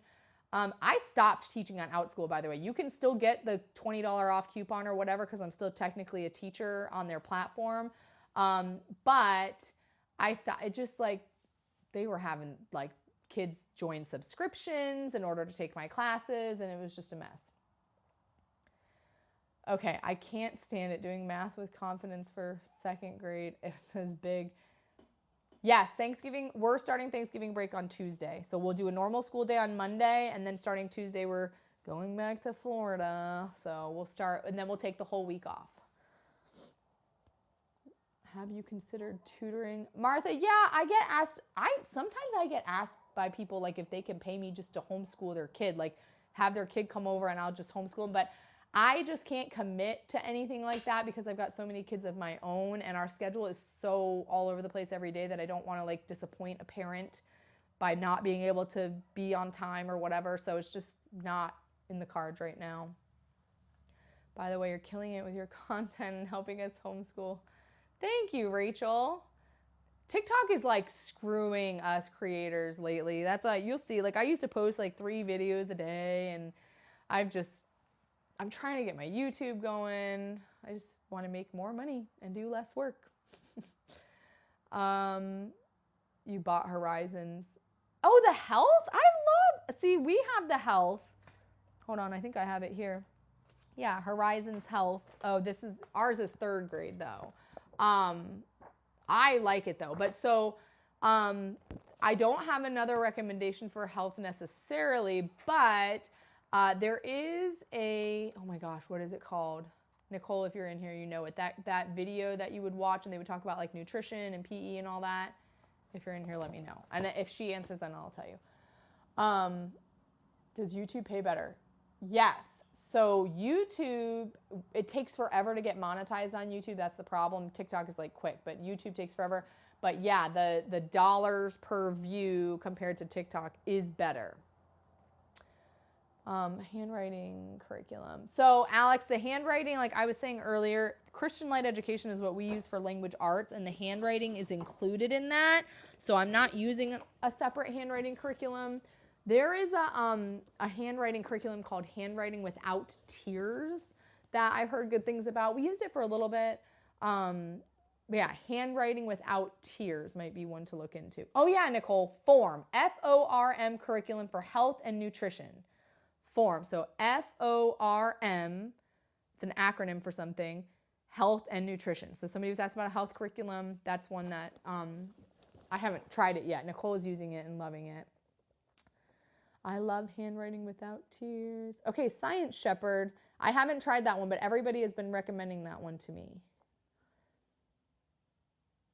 I mean, could you make... The ELA being hands-on for Christian Light is tricky. We do use the whiteboard and the marker. We use the flashcards, but it's not super hands-on. You would have to like form your own letter tiles or something. And there are little things in here, like after the lesson's over, there's like little parent tips and stuff, little games you can make, simple stuff that you can add on to it. But yeah, it's not very hands-on at all. Not at all. We're in Classical Conversations. We are not in Classical Conversations anymore. It got too corporate-y and weird and money hungry. But for me, like when we were in Classical Conversations, I kind of treated Classical Conversations as more of just a co-op, not necessarily like a curriculum. Even though it is technically a curriculum, there wasn't like an explicit phonics instruction, math instruction. You're supposed to use your own curriculum for that. So I treated Classical Conversations as just like a social thing. It was cool. What am I wearing? It's a handmade, I got this from a little old lady at a little flea market. Handmade bandana. It just like ties under my hair.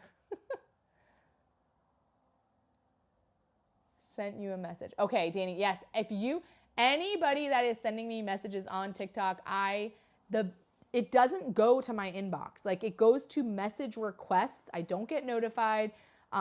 It's typically Instagram is easier, or Facebook, or I want to say YouTube, but it's the messages on TikTok are just getting buried. I think I have like over 1,000 messages in my inbox right now. Okay, Connecticut, Taylor, I don't know off the top of my head. I recommend going to HSLDA. HSLDA. I need to put it on the little thing up there. .org. Click on Connecticut. Some states do allow you to homeschool family members. Some states actually require that whoever is homeschooling be either a direct relative or the actual guardian or parent. Every state is different. I want to say Connecticut is like up in that New England area that might be red, like not politically red, but like, I don't want to say wrong, but yeah, hslda.org, and you can find that out there. Bookshark. I almost dropped like $1,000 on Bookshark at a homeschool convention because it was so cool. It's like unit studies, kind of like the 5 in a row I'm doing.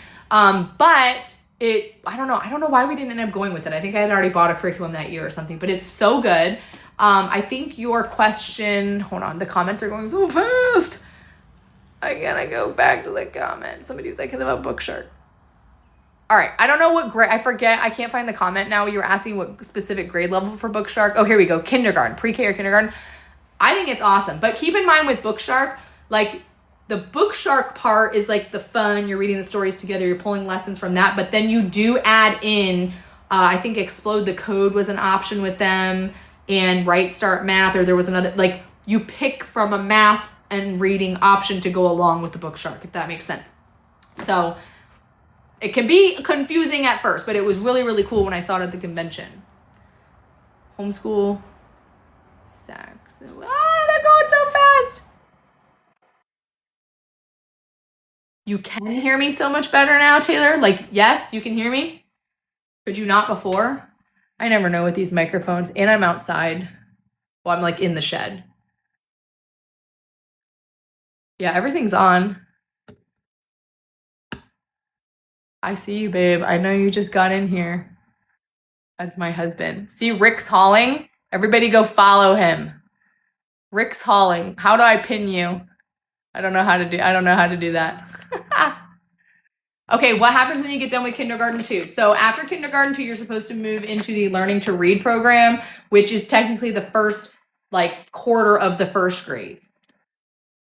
My third grader's blowing through time for learning curriculum. Yeah, I just talked to another family in one of my evaluations about that their kid's finishing like everything in 20 minutes.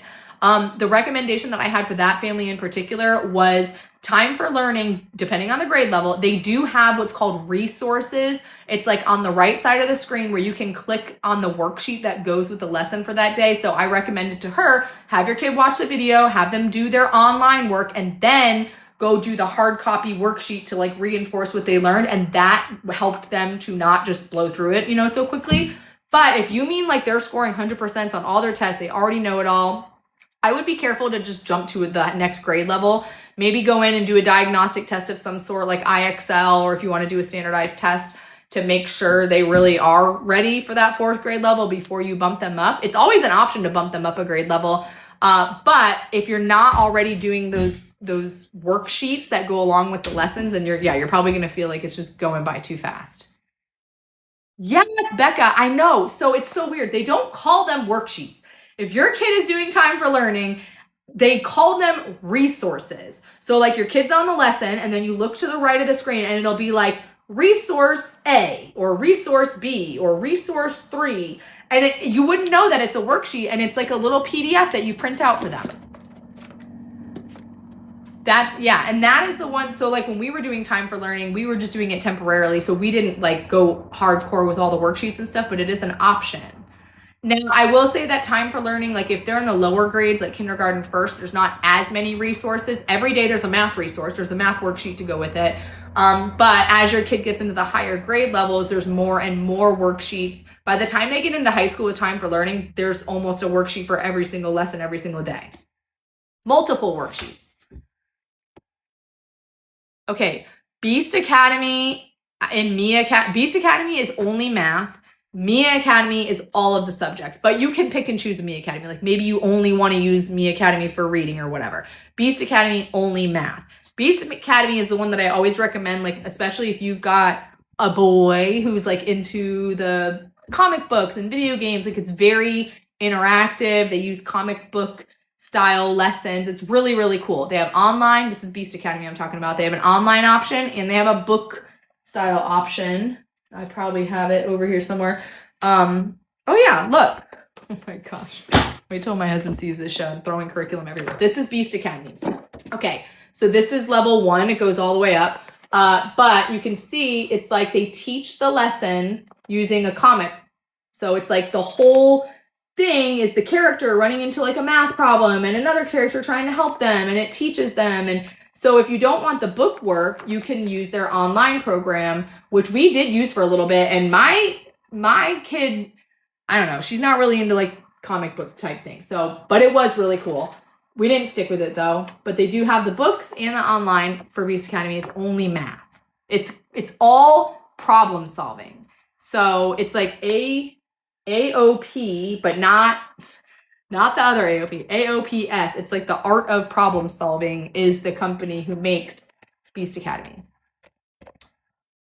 Best curriculum for a first-time homeschool mom. So 6th grade, like middle school, I would probably recommend something online. Like once my kids get into middle school, I'm probably going to switch to something online.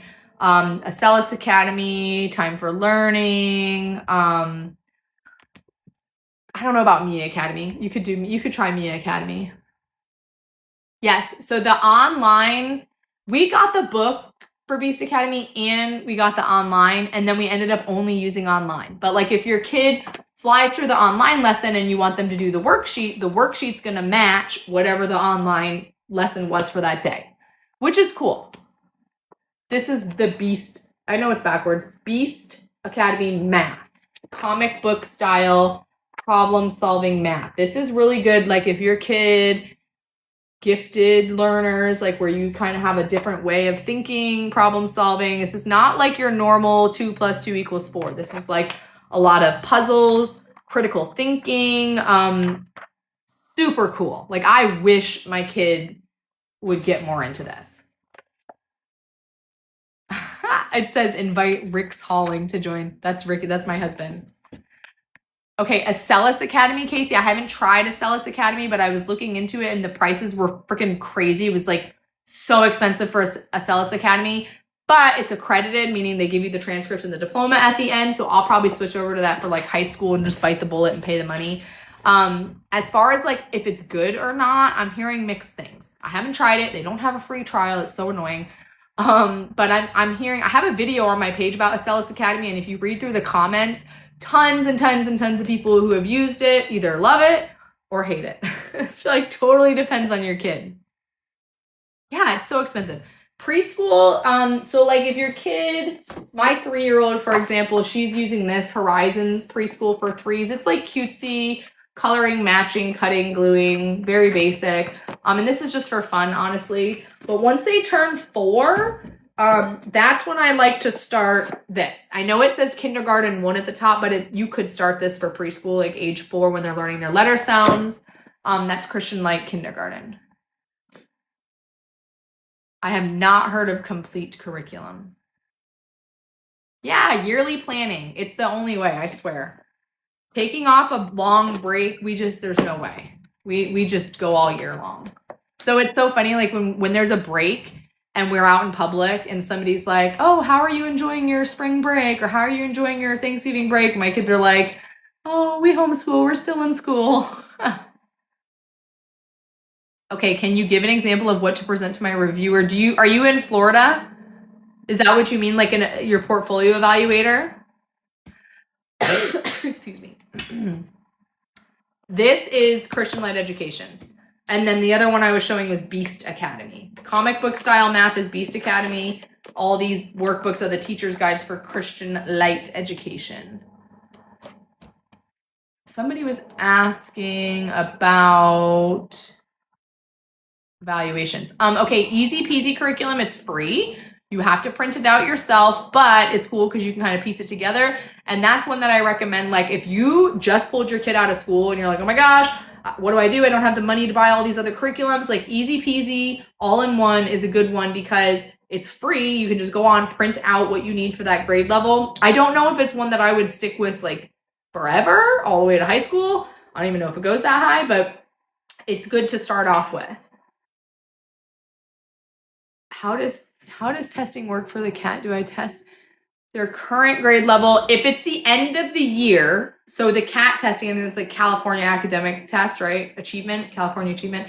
If it's the end of the year, you're testing them for the grade level they just finished, because the end of the year test is not going to be the same as the beginning of the year test with the cat. Some families take the cat at the beginning of the year, the middle of the year, the end of the year. Some just do it at the end of the year, but you're going to want to test for the grade that they just finished. Yes, K5 also has the free printables. And this is what I mean. Like if you know your state standards, if you live in Florida and you go search Florida state standards for third grade reading, and you get a whole list of everything your kid is supposed to know in the third grade for reading, you can go to websites like K5 and Easy Peasy, and you can just get worksheets based on those standards. It's going to be more work on your part versus just buying a full curriculum that has already done it for you, but you can totally do that. Some parents write up their own worksheets. They just, draw little clocks and make their own stuff to meet that standard. I had heard to do the one they are going into. Yeah. Well, I guess the benefit, like if you have a second grader who just finished second grade and they're about to go into third grade, you could give them the third grade test to see if they're ready for third grade, but the test itself is going to change. Like when you order a standardized test, MAP test, Iowa test, it doesn't matter. It's going to ask you, like, are you a rising second grader? Are you at the end of second grade? And especially the MAP test, it's going to go based on the season. If you're testing in December with the MAP test, they automatically know you're supposed to be in the middle of that grade level. So the questions they give you on the test are going to be for the middle of second grade. If you take that same MAP test in July or June, they know, oh, this is the end of that year. And so the questions are going to be geared towards the end of that grade level. Third grade math. Okay, an adaptive standardized test. Adaptive means that as your child is answering the questions, the next question they get changes. So like, let's say they get this one math question wrong. The next question they get is going to bump them down a level and give them an easier question. If they get that math question correct, it's going to bump them up to a harder question. That is called adaptive testing. The test is adapting to how your child's answering. The MAP, M-A-P, the MAP assessment is adaptive, meaning that it's going to change based on how your child's answering the questions. There are pros and cons to that because your kid could get lucky, multiple choice, they're answering it, they're getting the correct question, they're getting the correct answers, and then it's bumping them up, and then when they get their results, it looks like they're like, on a 5th grade level when they're only in 2nd grade. So it's tricky. The adaptive testing can be tricky.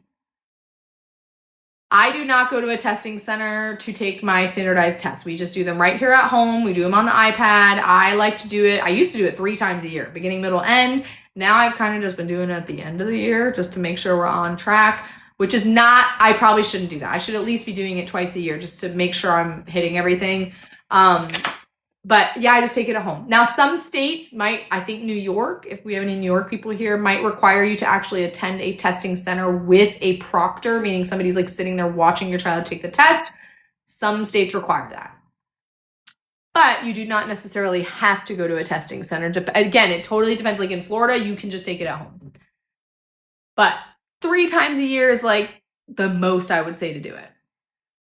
So Homeschool Boss, like all one word, homeschoolboss.com is one you can get the MAP test from. Seton, S-E-T-O-N, testing.com. You can get the Iowa test and a few others. And then IXL, those 3 letters, that has a diagnostic test you can take to see what grade level your child's on. And I have a video on my page. You could just search homeschool testing. I'm sure it'll pop up where I go through each of the tests, how to find them, what they look like, that kind of thing. Can you just start your kid homeschooling when they need to start school? Okay, so it's tricky. Some states, like Florida, for example, you do not have to submit anything to the state saying that you're going to start homeschooling until age 6, which is weird because public school kids start kindergarten at age 5. So basically what that's saying is like, as a homeschooling family, you don't have to start until age 6. So even though we started homeschooling my kids at age 5, I didn't submit anything to the state until age 6, right? As far as the state knows, we started kindergarten at age 6, but really we started at age 5. So when she took her standardized testing, it actually looked like she was more advanced, right? Because she's taking a kindergarten test and we've already started 1st grade. And every state has a different age to start. Like I think Washington is like age 8 or something crazy. It's like very old where you don't have to submit anything. Some states you don't have to submit anything at all. Like you literally can just start and not tell anybody. Some states are like that. Oh, wondering in this Christian Light reading too, do you have the kids read the stories? Yes. Yep. So the books that go in the stories. Now we stopped Christian Light education reading because we started 5 in a row. But yes, when we were doing Christian Light education reading, we were reading from the books, which took a while. Those are some in-depth stories. Sunlight is basically the Christian version of Bookshark, and I really, really like, it's all unit studies, right? So Sunlight, Bookshark, you're reading from one story and you're pulling all of your lessons that day from that one story. The thing that I don't like about Sunlight, and I think Bookshark is like this too, is in 5 in a row, what we're using now, we sit down, we read the whole story beginning to end, and then we do an activity based on that story. Sunlight and Bookshark, you'll notice, you might only read a couple pages of the story that day and then go do an activity. And then the next day you'll read another couple pages from that story. I hated that. I'm like, can we just read the full story? Like, I don't want to jump around like this. There's a method to why they do that, but that's one thing I did not like about Bookshark and Sunlight. Mine is like that. You don't have to tell them anything. You can look them up by state. Yeah, some states you don't have to do anything. The only reason why we left Christian Light Education reading was because we started 5 in a row, which is more of like a Charlotte Mason style, and we were doing so much reading every day with that program that I felt like the Christian Light Education, what? Your live contains themes that may be uncomfortable and have been restricted. Commercial, they think I'm paid marketing. Okay, maybe I need to put I think I have to put the curriculum down because they think I'm trying to sell it. Anyway, we stopped the Christian Light Education reading only because I felt like the Christian Light Language Arts was enough to kind of fill in everything we needed. We didn't need to do reading in addition, if that makes sense.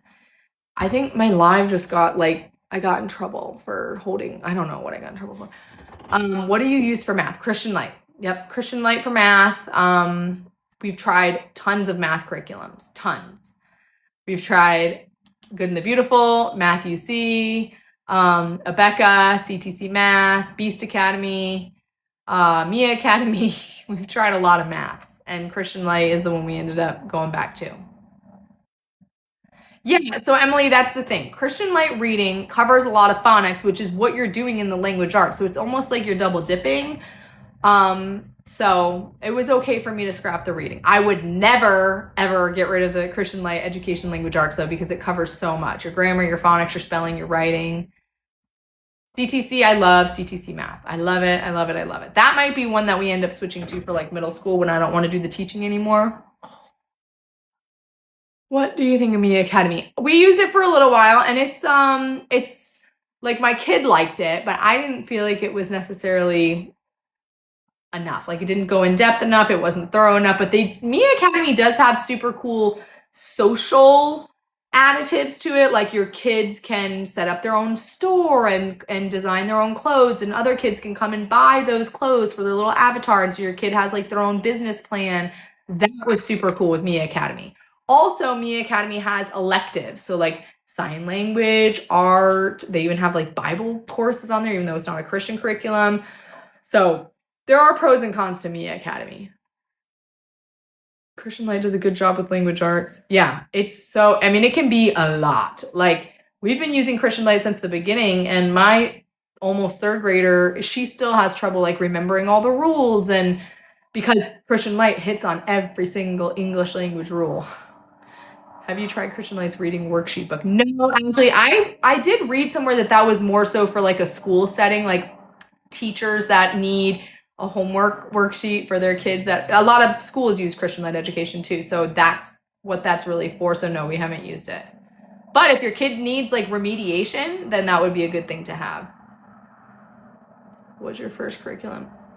The first curriculum we ever used was The Good and the Beautiful. That's a lot of people's first curriculum, is The Good and the Beautiful, because it's like, it's so pretty and it's so simple, and you just need the one book, and it's like, it's very cutesy, but like it's not academically rigorous, in my opinion. So that is the first one we used, and did not work for us in the school setting.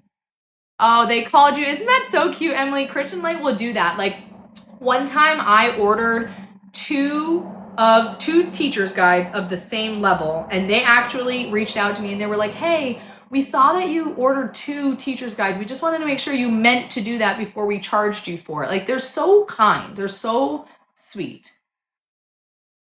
My favorite test, Alicia, I like the MAP test and the Iowa test. MAP and Iowa. Allison, the Good and the Beautiful is the gateway curriculum. That's so true. That's so true. And hey, you know what? If the Good and the Beautiful is what is going to bring more parents to realize like, hey, I might actually be able to do this homeschooling thing, then that is awesome. Like, I love it for that. But a lot of parents, that's the one they start off with, and then they're like, I think I might need a little something more. So academically rigorous, what I mean is like the how thorough it is. So let me show you an example. This is the Good and the Beautiful. This is our kindergarten language arts, okay? And I'm going to show you a lesson in here. Here's a lesson. This is lesson 6 in kindergarten language arts for the Good and Beautiful. And your child's going to touch the letters it, sit, act, pat, okay? They do that. They're not writing anything. They're just touching. Then they get down here and they're just reading a little sentence and checking off if the picture matches, okay? Stay with me. Then, lesson 7. I'm not kidding you guys. Lesson 6, touch the letters, say the words, read the sentence, cross out the picture, and that's it. That is a whole day's lesson. So obviously as they move up through the grade level, more things get added. But to me, and then the next day, like lesson 7, it's like completely different sounds that we haven't even learned yet. So it seemed like somebody just kind of threw this together and there was no real thought behind like leveling and structuring. I have heard that the Good and the Beautiful has been updated though since. So I haven't tried their updated version. Maybe it's better. Some people have an issue with the Good and the Beautiful also. I think it's LDS, Mormon curriculum, but they're advertising themselves as a Christian curriculum, which that's controversial. I didn't personally care about that. I just cared that it wasn't a good curriculum. Sorry. Handwriting for 4-year-old. Okay, if your kid is 4, handwriting, like I'm very lucky. I don't know. My kids just like handwriting is great, but they start holding a pencil properly at like age 2, which is not necessary, but I think that's helped. There's these little finger grip things that you can get. If you just go to Amazon and you search handwriting finger grip, it's like a thing you put on the pencil and they stick their hands in the hole. They stick their fingers in the holes. It forces their hand to hold the pencil correctly. That is going to it's going to make a world of a difference for you. If your kid has really sloppy handwriting, a lot of times it's because they're just not holding the pencil properly. Another thing is Christian Life does teach the kids that if you're a righty and you're writing, you should tilt your paper to the left. If you're a lefty and you're writing, you should tilt your paper to the right. That helps a lot. But pencil grip is like the number one thing. Like if they're holding the pencil like a caveman or they got their fingers all bizarre, it's really gonna hinder them. And muscle memory is so real too. So if your kid starts holding the pencil incorrectly, it is gonna be so hard to break that. So like even my baby, my 1-year-old, like if she picks up a crayon, I'm like fixing her fingers because they will get into that habit. I know it sounds crazy, but I swear it makes such a difference. Dollar Tree used to carry them.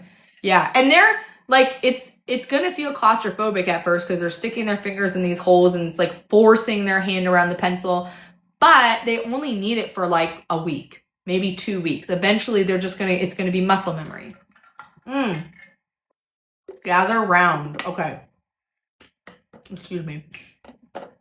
I have a video on my page about gather round where I am warning people about it. Not a lot of people love it. It's kind of like the Good and the Beautiful. If it works for you, great.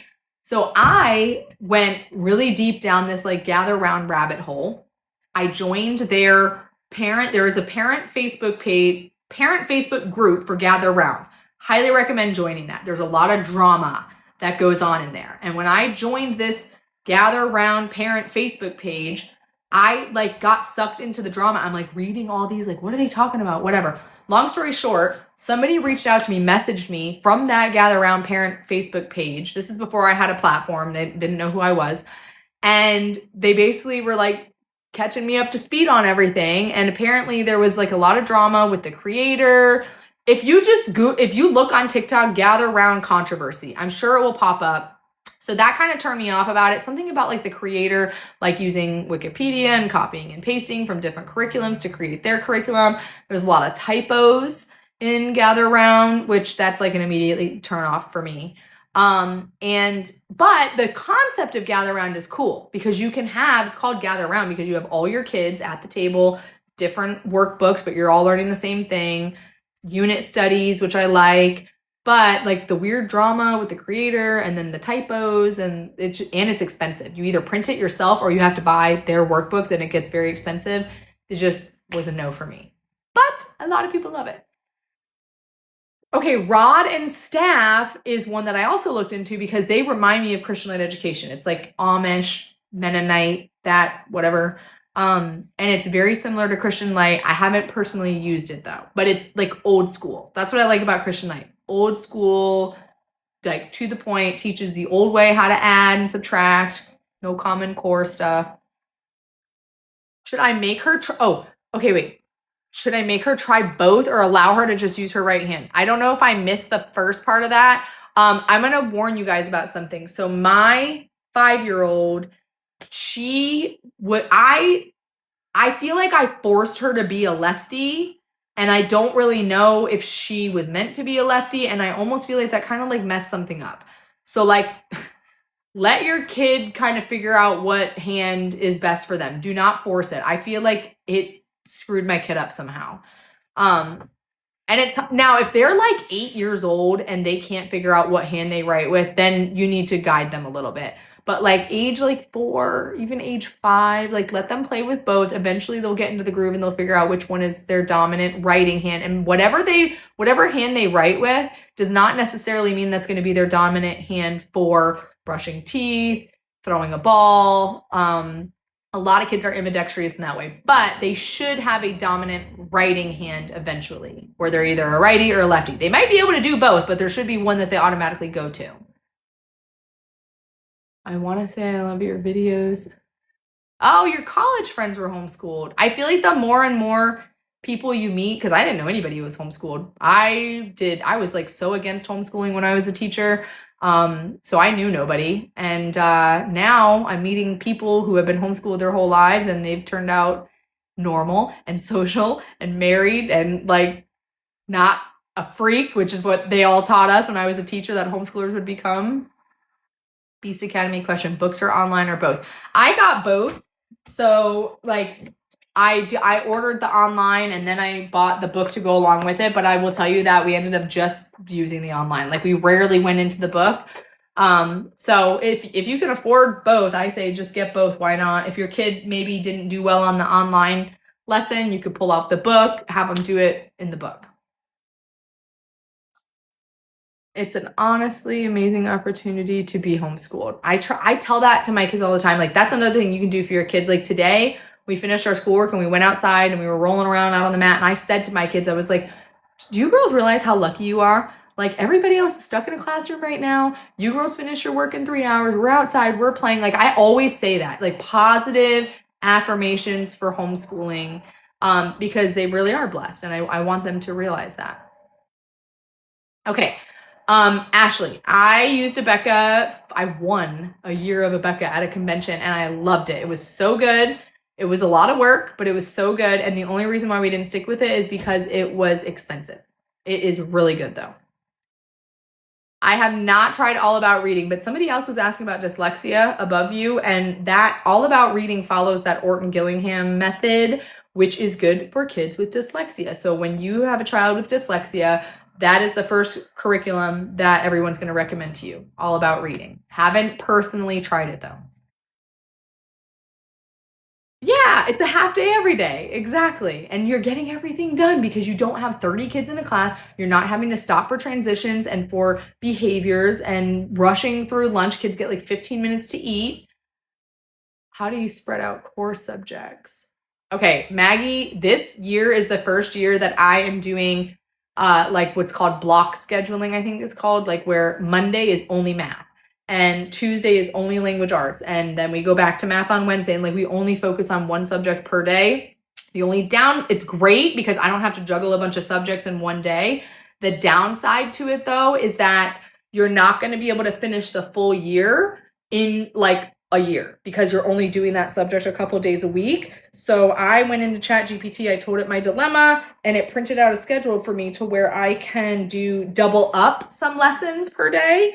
And by doubling up, I'm able to finish the year in a year, if that makes sense. So that's called block. I think I'm saying that right. Block scheduling, where you're only focusing on 1 or 2 subjects per day. So you might have like math and science Monday and reading and writing Tuesday, and then you go back to math and science on Wednesday.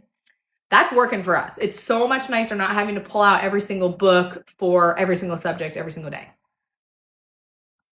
Okay, so we do math and language arts are our core subjects. Those are the ones that we will make sure we're doing every other day, every single week.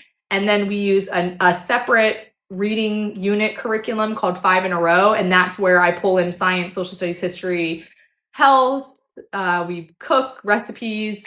I have videos on my page showing that too. Okay, my phone is dying and I'm losing my voice. So I am going to stop this. If you are not already following me, everything we talked about here, I have a video for. I promise there's a video somewhere on there. And then also, please reach out to me, but not in the messages, because the messages just get buried. Email, I have my email on my website if you need anything, if you need an evaluation, emails on there. And then comments, though, I do every morning when I wake up, I do try to get to all the comments. So you're almost better off getting me via comments than messages, if that makes sense. Okay. All right, guys. I'm gonna try to go live a lot more often so I can hit all these questions. And I got some restriction thing popping up too. I got restricted for holding up curriculum, I guess. So we will not do that next time. Okay. Goodbye. Goodbye.